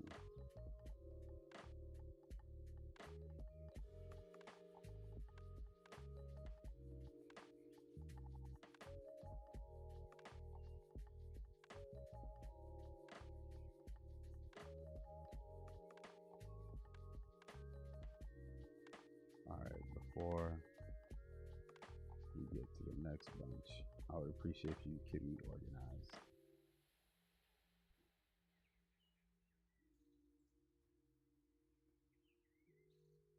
Quite a few.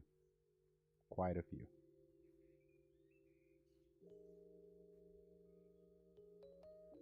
Let's test the 2 that returned empty. First, the C curl terminal command to make sure we get how to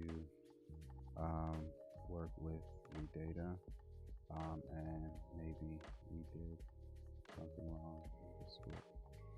Test first before updating. 30-year mortgages at 6.11, recession probabilities of 80.8%, which is crazy, fam.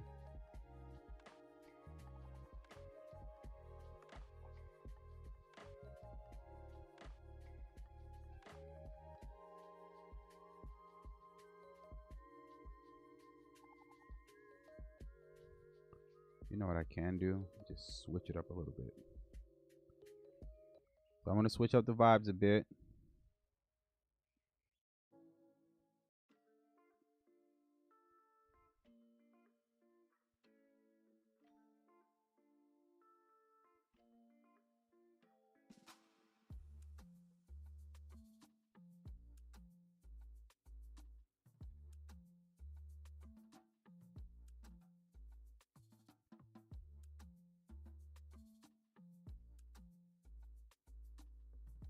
Damn, so it's just a you thing, not a me thing.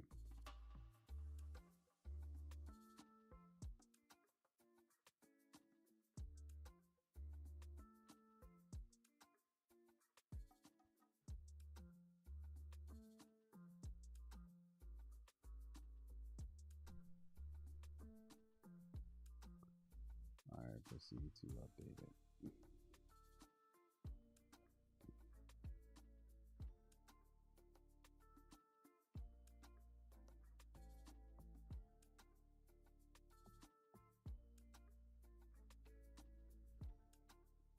That's just crazy. Oh, what did I say? Damn it.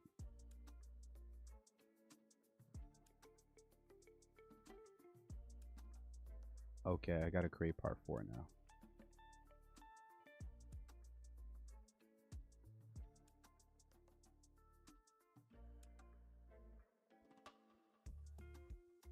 Almost there. Review, and then let's create the script. Real recession probability at 0.08, very low risk. The Fed fund rate is 3.63 with inflation at 3.35. Real positive rate. Fed targets the initial claim of 231K, healthy labor market versus the signal troubles less than 3. Yeah, we're going to have a lot of information to add to here. Once we actually get to the point of being able to make this stock screener, we're going to have a lot of valuable information to add to it, bro.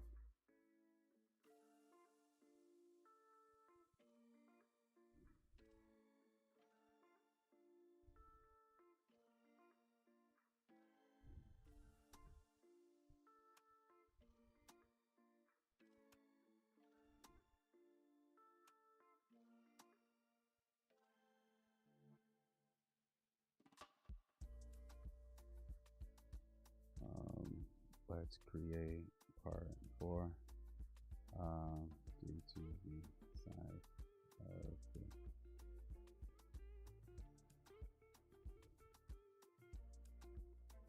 All right, I'm done with economics. Now we're on to earnings and dividends. Beautiful, and some of these I can definitely group up.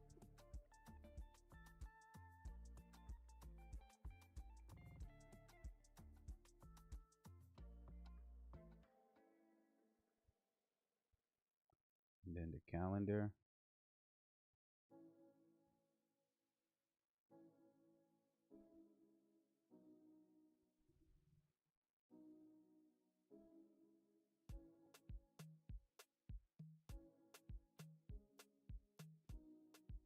All right, beautiful.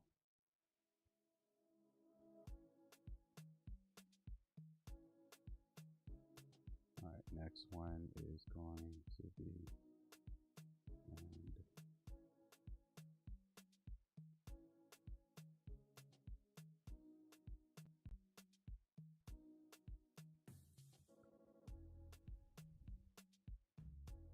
Base endpoint. This is mature market. Venezuela is at 30.9, means investor needs 7 times return to compensate for their political economic instability. Yay. That would make sense if you get your president kidnapped. That's kind of crazy. Earnings report and calendar. All right, bro. We are making our way through this.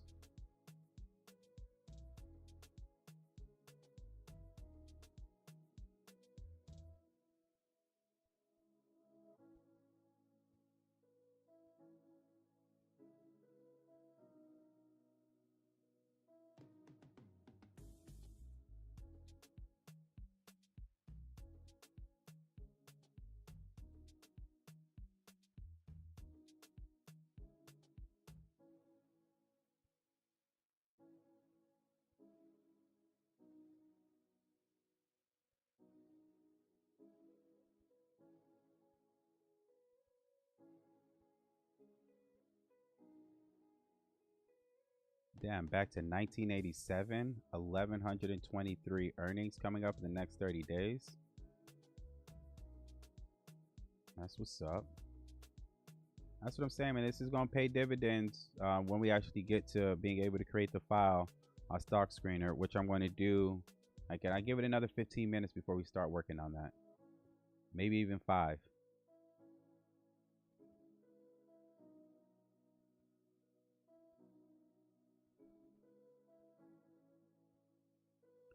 We got our IPO calendar. Just so you can see what I'm looking at. We just finished up dividend company, earning reporting calendar. Now I'm going to get the IPO and IPO disclosure and prospectus ready. And then the stock split information is going to be next. And then we're probably going to tell it off there. Okay, maybe I'm going to do market performance. All right, market performance. Then after market performance, that's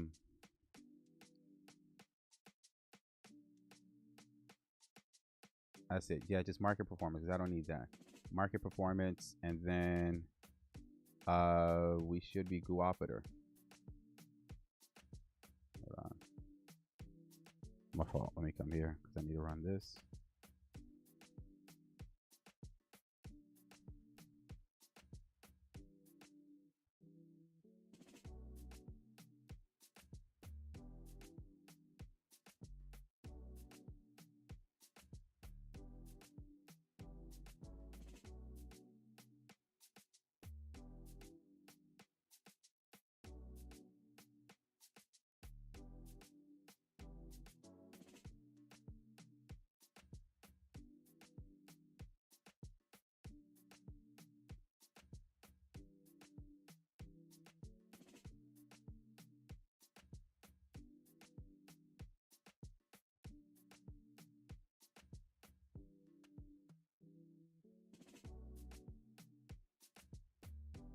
'Calendar, disclosure, and then prospectus.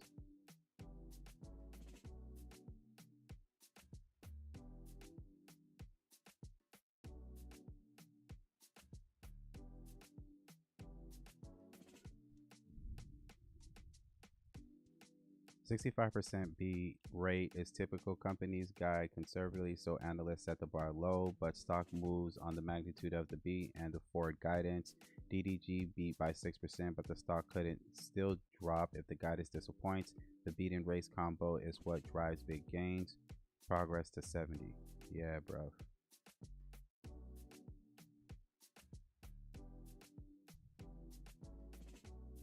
Your calendar filing, you're missing disclosure. It is supposed to be 3. Missing disclosure.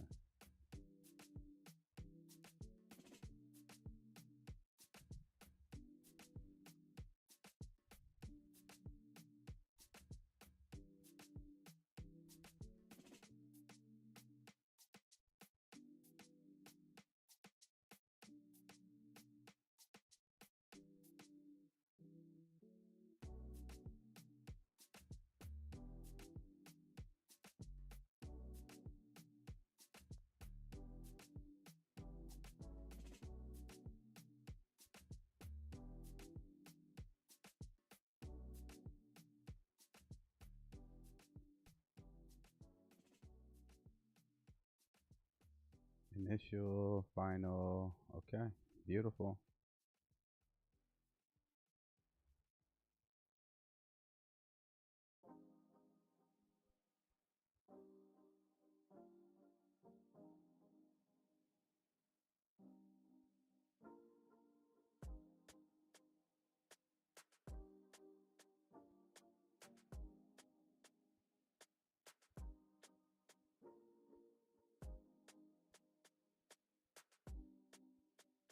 Almost there, fam.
The data is going back a little bit further back than that. It's going back to I think 20. Oh, if I'm not lying, I think damn near 20 years. So I think if not 2006, if not sometime somewhere in the 90s. But the data does go back like 10 plus years. It's quite comprehensive.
snap. I didn't run it. I thought I did.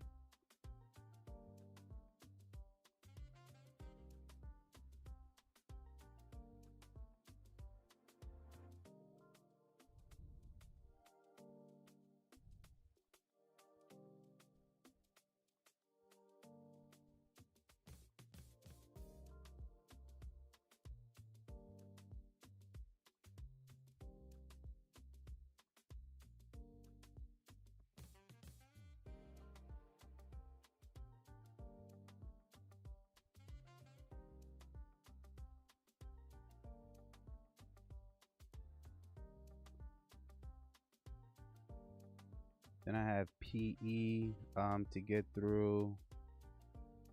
Man, those I can probably just do those like together.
This is our last set of APIs that we're going to do, endpoints that we're going to do. Then we can start to create our stock screener.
All right, we just got Congress trades to be able to go grab. Then once we have our Congress trades, we can proceed to being able to create our scanner.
So we're getting our last two trades for the House. We just finished up Senate. We're now getting the House. And then once we have our House, I'm going to have Claude Code go ahead and update the session context. Then we're going to get into our work. And look at that, just in the nick of time.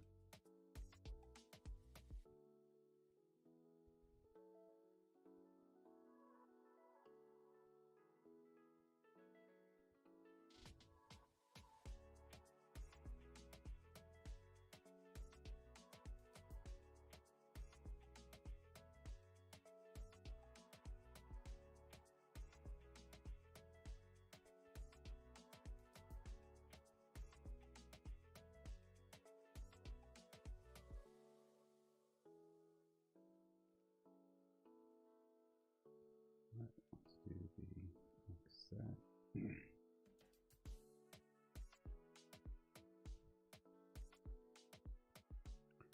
Wow.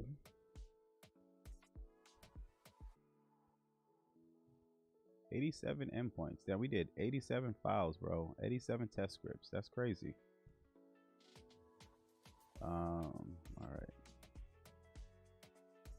let's update with what we have done and learned for this sprint.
All right, let's get this in, fam. Review to understand what we have done and are about. And then we'll explain what the next sprint will encompass.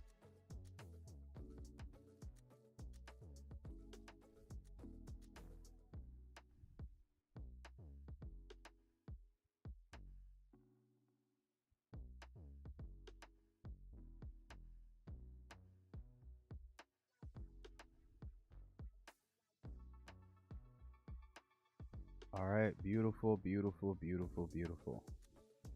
All right, we have tested the endpoints that we will probably be using for a stock screener that we want to create. I was supposed to have this, hold on, stock screener.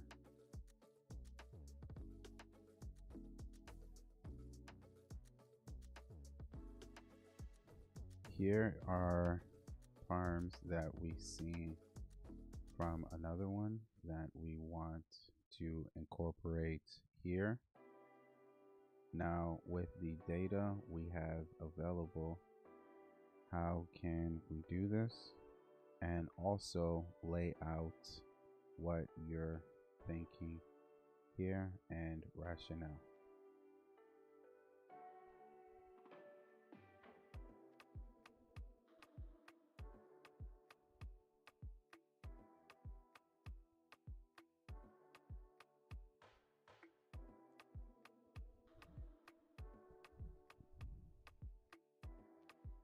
Maybe it could be. I haven't figured that out yet. I guess I'm still trying to figure that out, Batman. But if I am, is that a problem?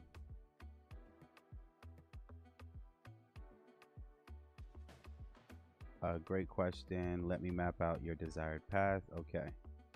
Native support. No, we want to create one ourselves, not just using the FMP endpoint. Want to create a custom one that is able to work how we want it. It's an interesting question there, but all right.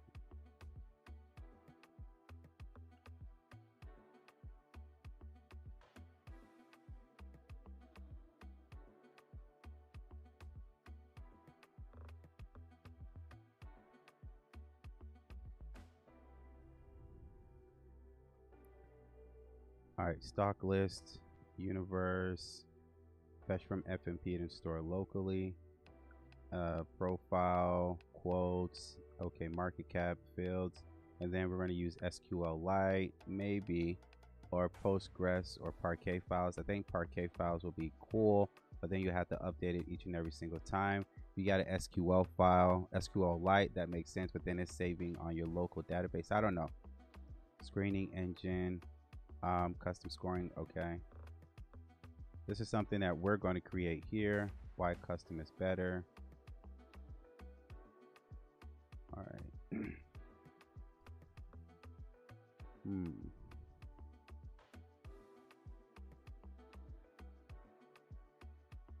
Would this make sense just to hold on?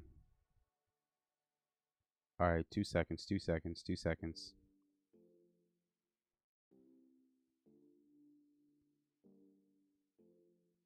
I need you, but I need you here.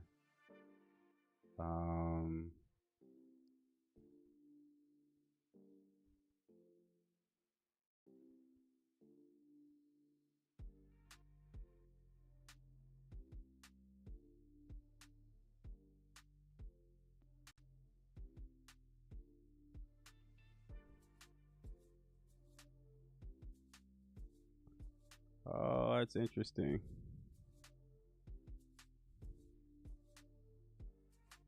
Okay.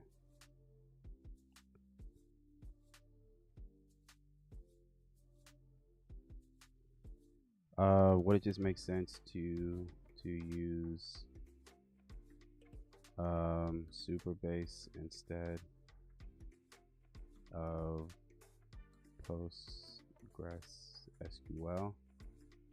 And let's flesh that bit out first.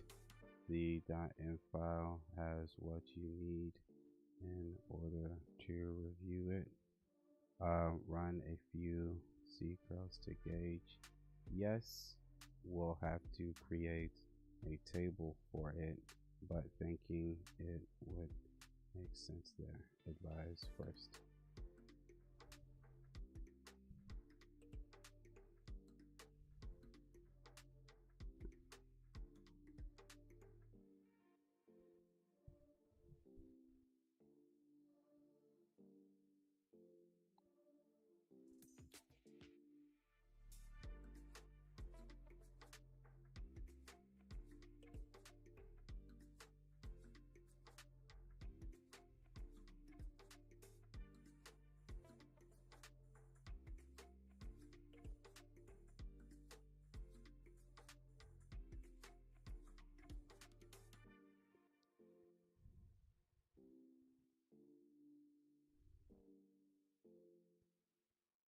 Okay, beautiful.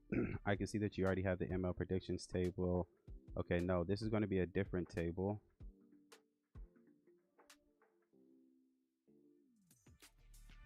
All right, let me go take this.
You don't. I think you definitely do have to pay for Claude Code. Now, when it comes to being able to use Claude, maybe you can use it within. Hold on, I'm trying to think. Within Cursor, or there's different places. Okay. Create the give me a second SQL script that we will need in order to create the table so we can run it in SQL code editor and superbase.com.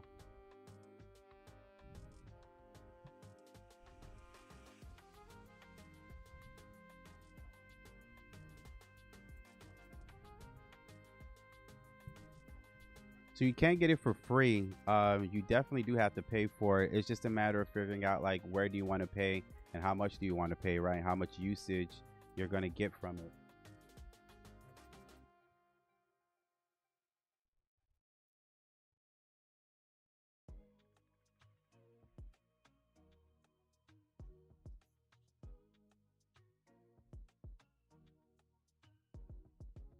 Okay, copy, review, and then let's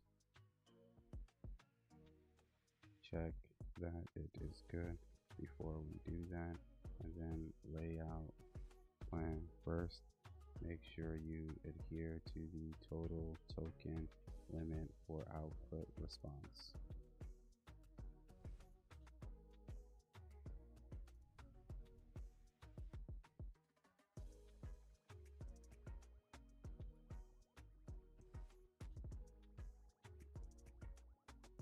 Fetch stock list, then we're going to batch by profile, is actively trading, and then okay, transform merge, and then upsert before. Let's double check and make sure the table created is properly done. Then also, how are we going to manage storage? This is only, let me give it a fraction of what it is, 300 MB of storage we have. How is this going to be managed for this system?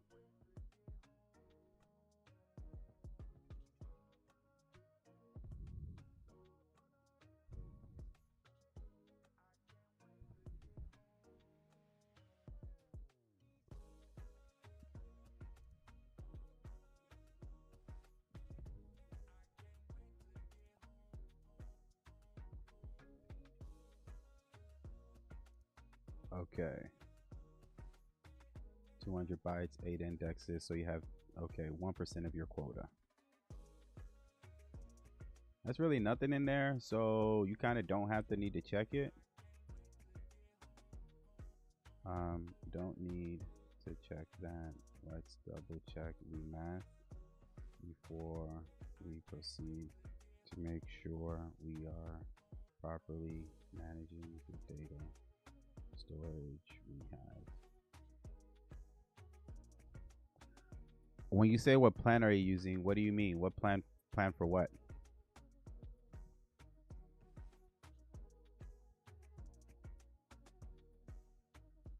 Okay. Text columns use variable storage, short, like okay, like versus Google. All right. Let me just double check this. So we're going to get the stock list. Then we're going to batch the profile by the sector, industry, country, beta. Is it ETF? Is it a fund? Is it actively trading? Then we're going to get the price, the volume, and the market cap. Is there anything else that we're missing from here that we could add? Okay.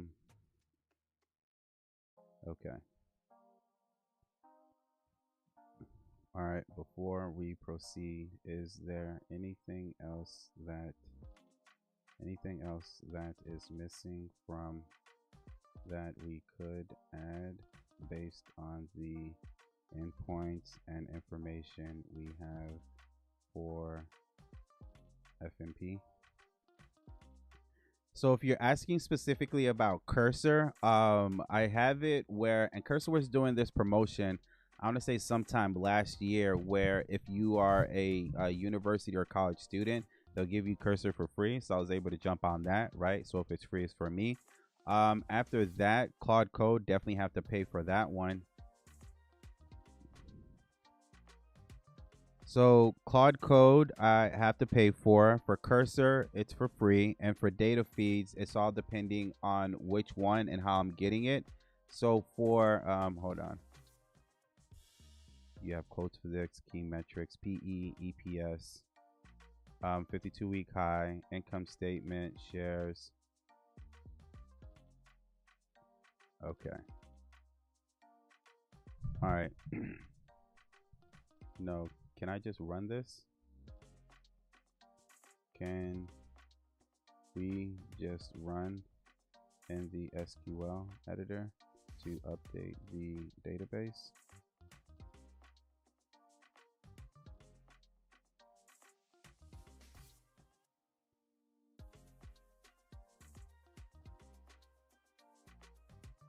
That's cool. Alter. Then we're going to paste. Then we're going to run. Now you're Gucci.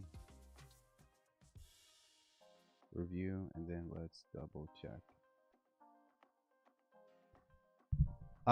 For the data feeds, now it's all depending on the broker, because our brokers provide us with information, that data that we can use without having to pay for it, right? All you have to do is just have a brokerage account with them. Okay, so the stock, we get that. Okay, beautiful. Okay. Look how comprehensive. And I told y'all this was going to be worth it, like after we were able to go through all those API endpoints. Now look at everything that we can use in order to build our stock screener, right? And this is why I wanted to take our time to go through it. EPS.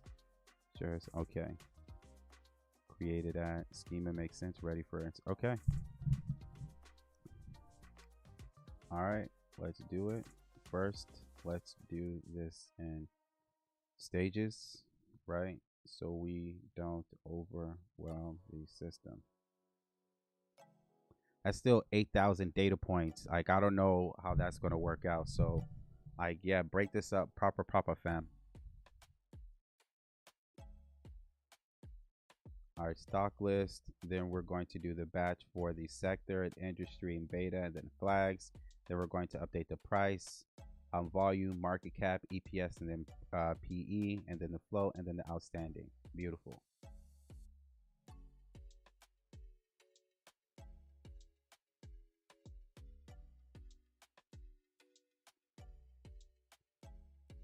All right, now we're going to run one API call that fetches all the US exchanges and then upserts it in batches of 500. After it completes, we'll verify the account and then move to stage 2. All right, let's run it.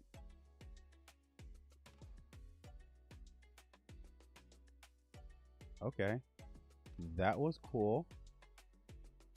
Total rows and review, and then let's double check.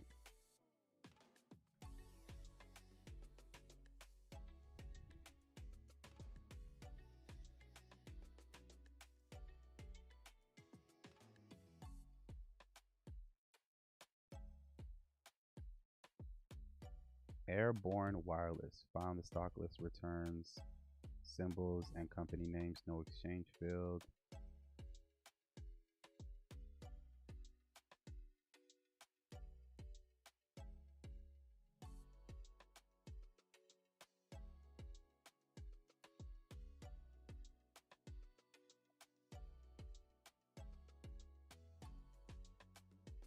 Okay, revise. The filter doesn't work on the endpoint. We need to exchange it on our end.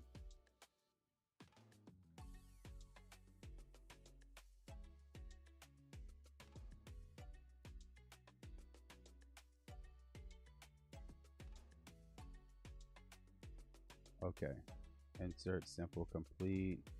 Filter first, less storage, need extra API calls. Insert inquiries. Okay.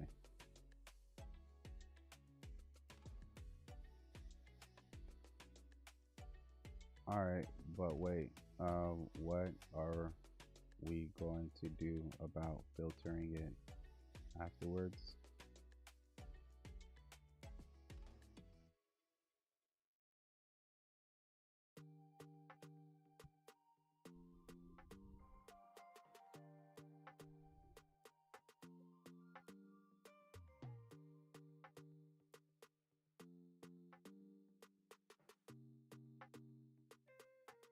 Option A, use companies. We already documented this endpoint. It returns the filtered data.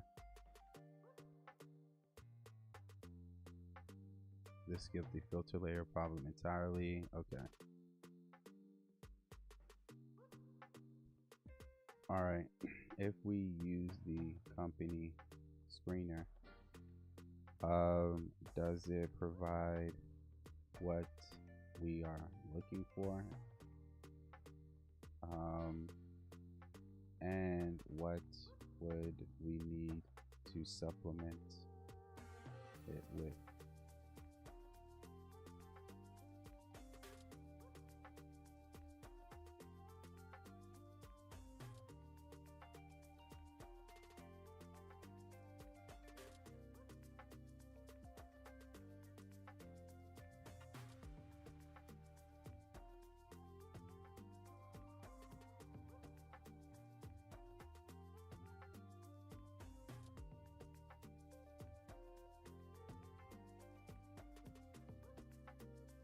Okay. Revise stage company screener for 2 to 3 API calls, and then quotes, and then share floats. All right.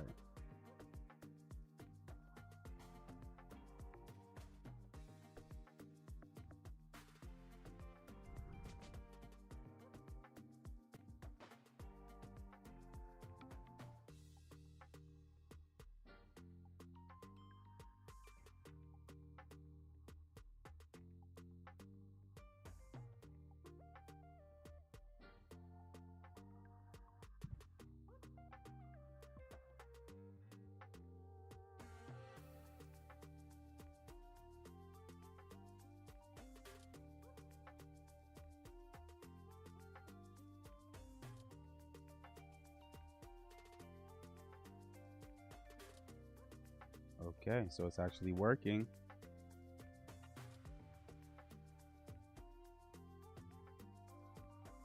That's what's up. All right, beautiful. Now let's go double check.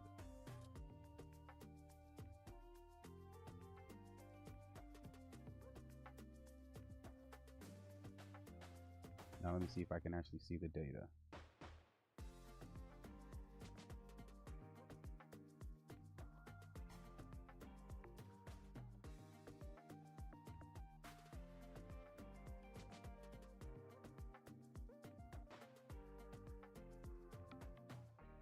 All right.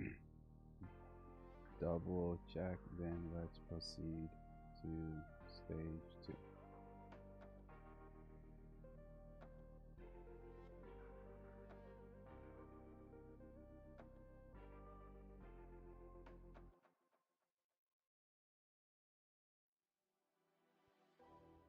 Yeah, damn, I see all of it. That's crazy.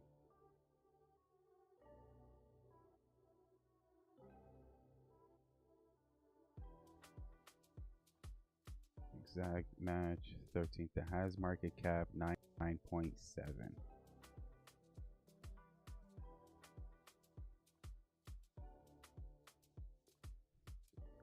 We're doing this and it's working out quite well, if I must say so myself.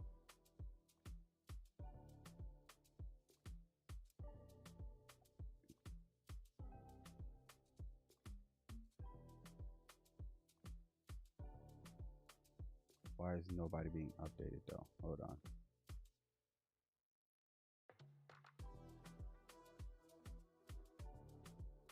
We stopped it. Why is nothing being updated? Stop. Advise. Why?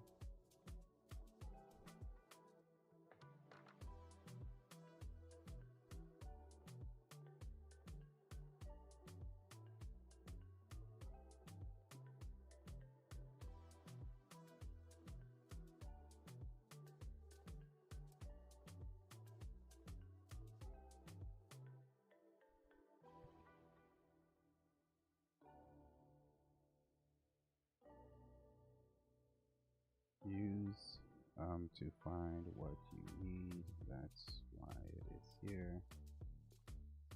Use terminal commands, then let's test to make sure we get this right.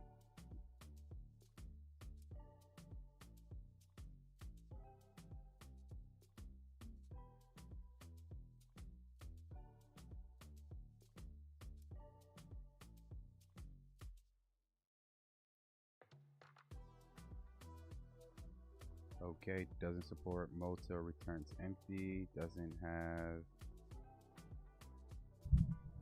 Find the proper place, fam. That'll be great.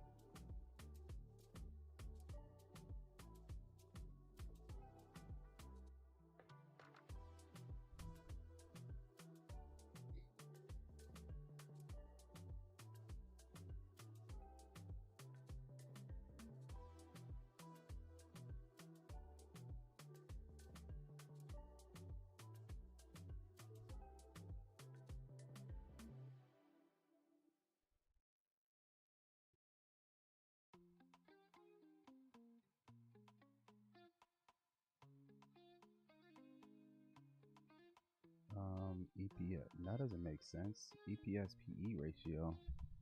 I just had the EPS PE ratio, not available in food. Okay, hold the fuck up, bro.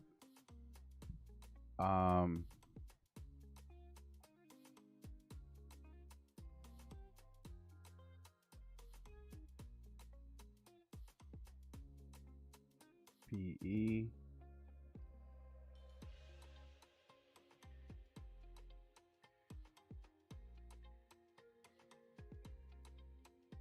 Share float.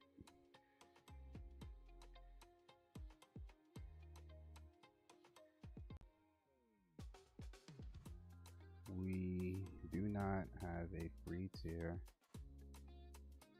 account. Let's make sure we are testing this correctly so we can get the data we are expecting here, bro. Don't overlook the simplest or smallest detail.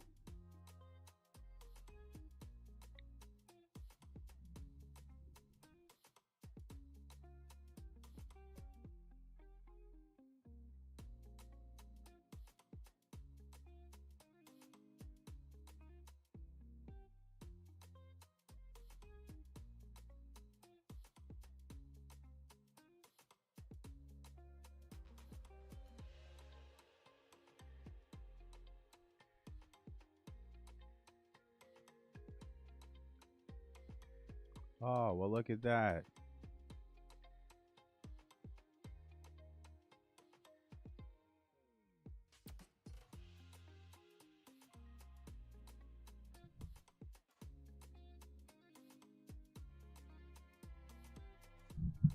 Don't assume, bruv.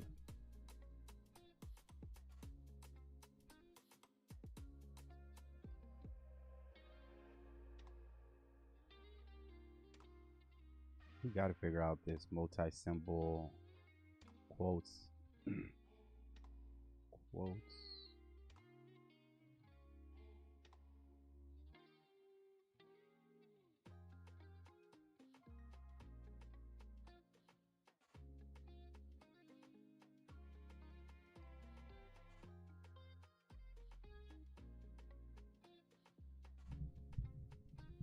Okay.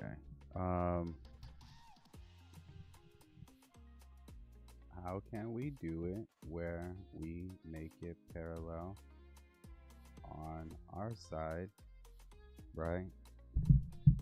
And we are still able to get the data while respecting the limits placed in front of us. And we still think we can get it working via multiple symbol. Let's flush that bit out, then advise. The data is coming from FMP, which is the financial modeling prep. Spit the first. I'm not going to hold you like 3 hours being able to get all this data from them. Parallel strategy split into chunks, 10 concurrent workers. 500 seconds per request, 27 seconds. But the data is coming from FMP, which is this little person here. This is where all the data is coming from, and I appreciate you for coming in. Help me speak languages. I was trying to make sure that was correct. I appreciate you coming in. Let me know if you have any other questions, and we can definitely assist you with that. But all the data is coming from FMP for right now, and I may even try if rate limited will reduce the workers. Let me see.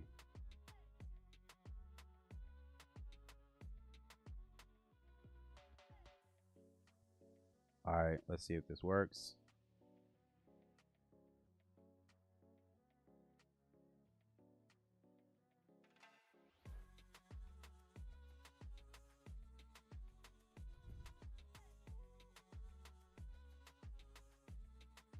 Yeah, we got to do this 13,000 times. So y'all just be patient with how it's coming in and how it's working.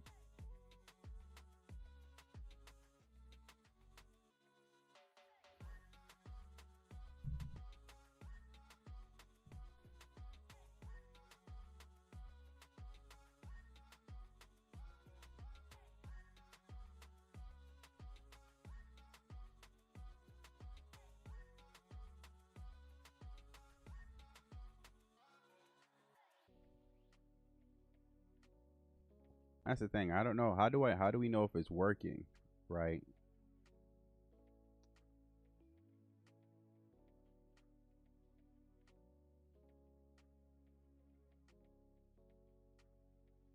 Okay, here we go.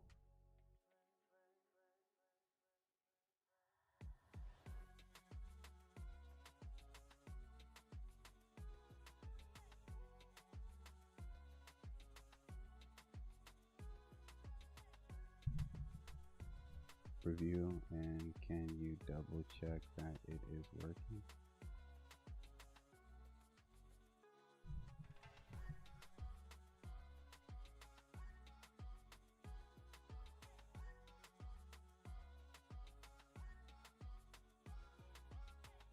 But bruv, if it's working, like, just let me know it's working. Like, don't do anything. Just let me know it's working.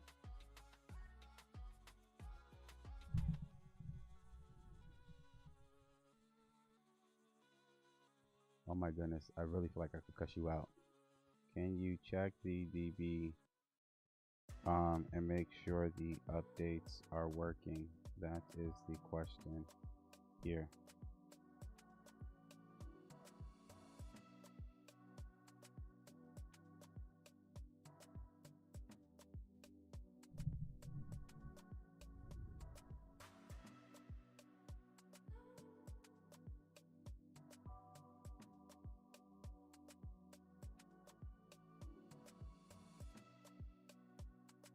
All right, updates the script is working. Just hit a rate limit at the 958 update. Wait one. Okay.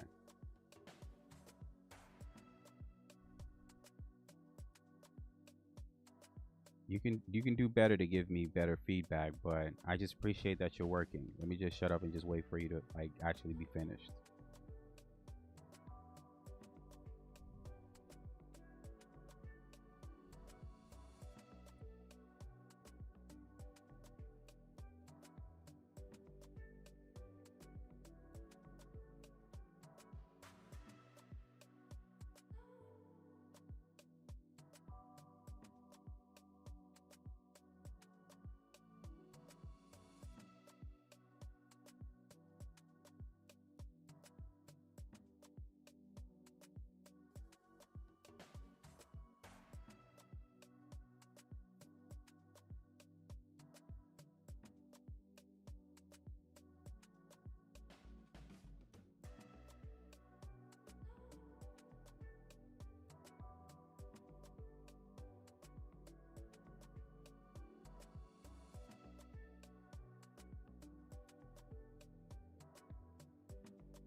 Well, let's see if it did.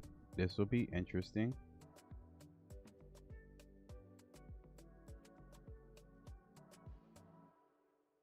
Review, and let's double check that it actually worked.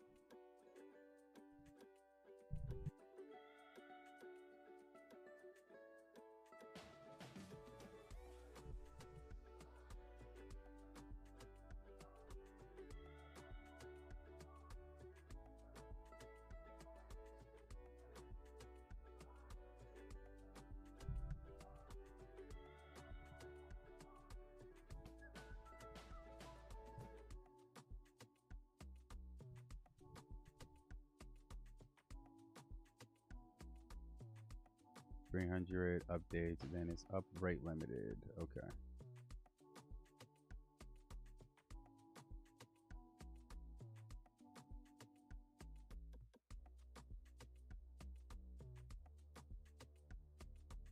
Wait,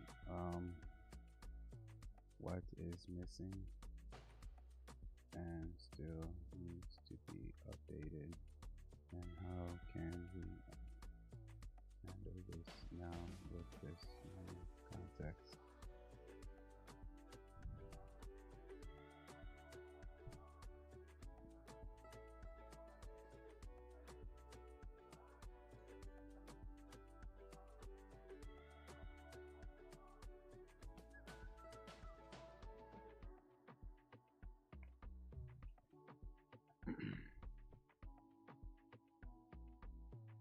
Okay, that's crazy.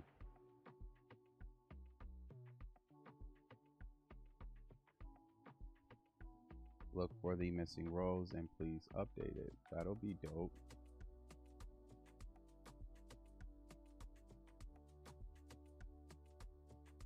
$66 minutes, bro. Okay, listen.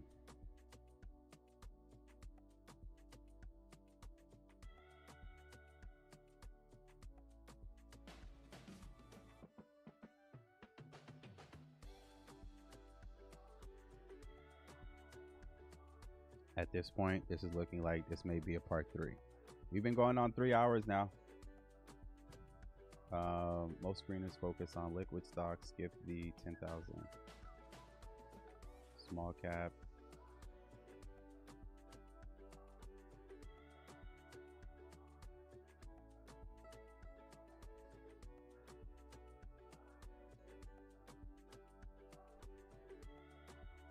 Only 1,000 is missing in the top. Okay, 3 to 4 minutes. I'm down with that.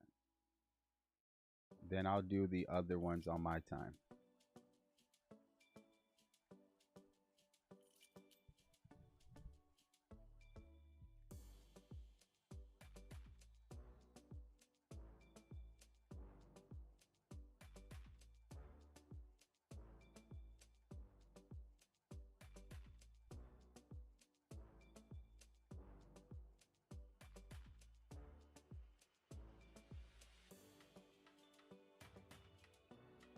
All right, so I'm gonna let this one run. Give me a second. I'm gonna grab some water.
Yeah, if this takes more than 3 minutes, I am not going to have y'all wait 5 hours for this. I mean, it's looking like it's progressing like slowly, but just mind you, it needs to update 1,000 files, bruv. So here's what I'm thinking, just so I can keep it just completely transparent with y'all, right? I've been running on damn near 5 hours to be able to like get all this done, and I didn't think number one, FMP was going to take that long to go through. I thought it was going to be a little bit faster. And number two, being able to manipulate this data and being able to get it in a way and process in a way so it can be done. So I can do one of two things. I can just sit here and let this run and then continue to just push on through it. Or what I can do is just get this ready. And look at that. I was trying to buy time to see if it's going to go faster, but it just said, bug me, it's not. What I can do is just buy time and then drop part 3 VOD. So I'll just record it myself and then just drop it once it's ready, so you can actually see it being done. So what I could do is just get the data ready, get all that ready, right? And then record it, get it done, and then just drop it VOD so y'all can see it. Because this right here is just, it's getting a little out of hand, right? And I don't want us to be able to, I don't want to ruin the experience, right? Because my videos are normally not like this. They're a little bit more engaging. This is just a little bit more monotonous, bruv. So I think that's what I'm going to do, because the 400th one just hasn't even come yet. So what I'm going to do is, it just came. Then let's pause. What I'm going to do is I'm going to get the data ready. I'm going to make sure that there's no issues, right? And being able to make sure it's aggregated, it's to a point where we can use it. Then once I've confirmed that that's done, then I'll create a video on how I'm going to create this scanner, so y'all can still see the steps, step by step, on how it works. And I'll see if I can drop that, if not by tonight, definitely by tomorrow. Yeah, tell me about it. By tomorrow, to be able to get this done. And don't worry, Charles, I still remember, I still owe you the cursor setup video, so that's going to be dropping soon. In addition to the I think I have one more video that I have to make. I think CBOE versus Claude, not CBOE, fucking Codex. I'm just tripping at this point. Codex versus Claude Code. So I have that video I'm going to drop with y'all as well. So that's what I'm going to do. I'm going to let this run, and then once it's ready to go, then I'll just pop back on, and then we'll finish up this work here. That makes sense. So I'm just not going to have y'all wait for this, because this is just getting outlandish, fam. 3 hours later, and we're still, I ain't gonna say we're bullshit, because I learned a lot and we're able to get through this data, but there's some parts of coding that, like, it's monotonous like this, and this is just one of those parts. So I appreciate you for stopping by. If you haven't already, go ahead and smash that like and subscribe button. I promise you, bruv, we are going to create this. It's just sometimes we got to take the long way, and that's what the fuck happened today. So I'm gonna let this finish. I'm gonna let it get ready, and then once it is, I'll just pop back on, and then we'll finish it up. It is your boy Creative. I'll be back at it again with another episode. All right, bet. Helping me, if you haven't already, go ahead and subscribe. Again, it's a little bit more better than this than usual, but there are some off chances that shit like this happens, right? I appreciate y'all, and it just got to 600.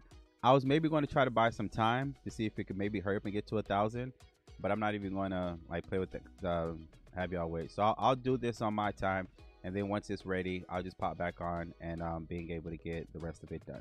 But nonetheless, if you do have any other questions, comments, or concerns, go ahead and drop it in the comments, and then I'll respond to y'all. If anything else, y'all make sure y'all have a great one, and I'll be back once this is ready.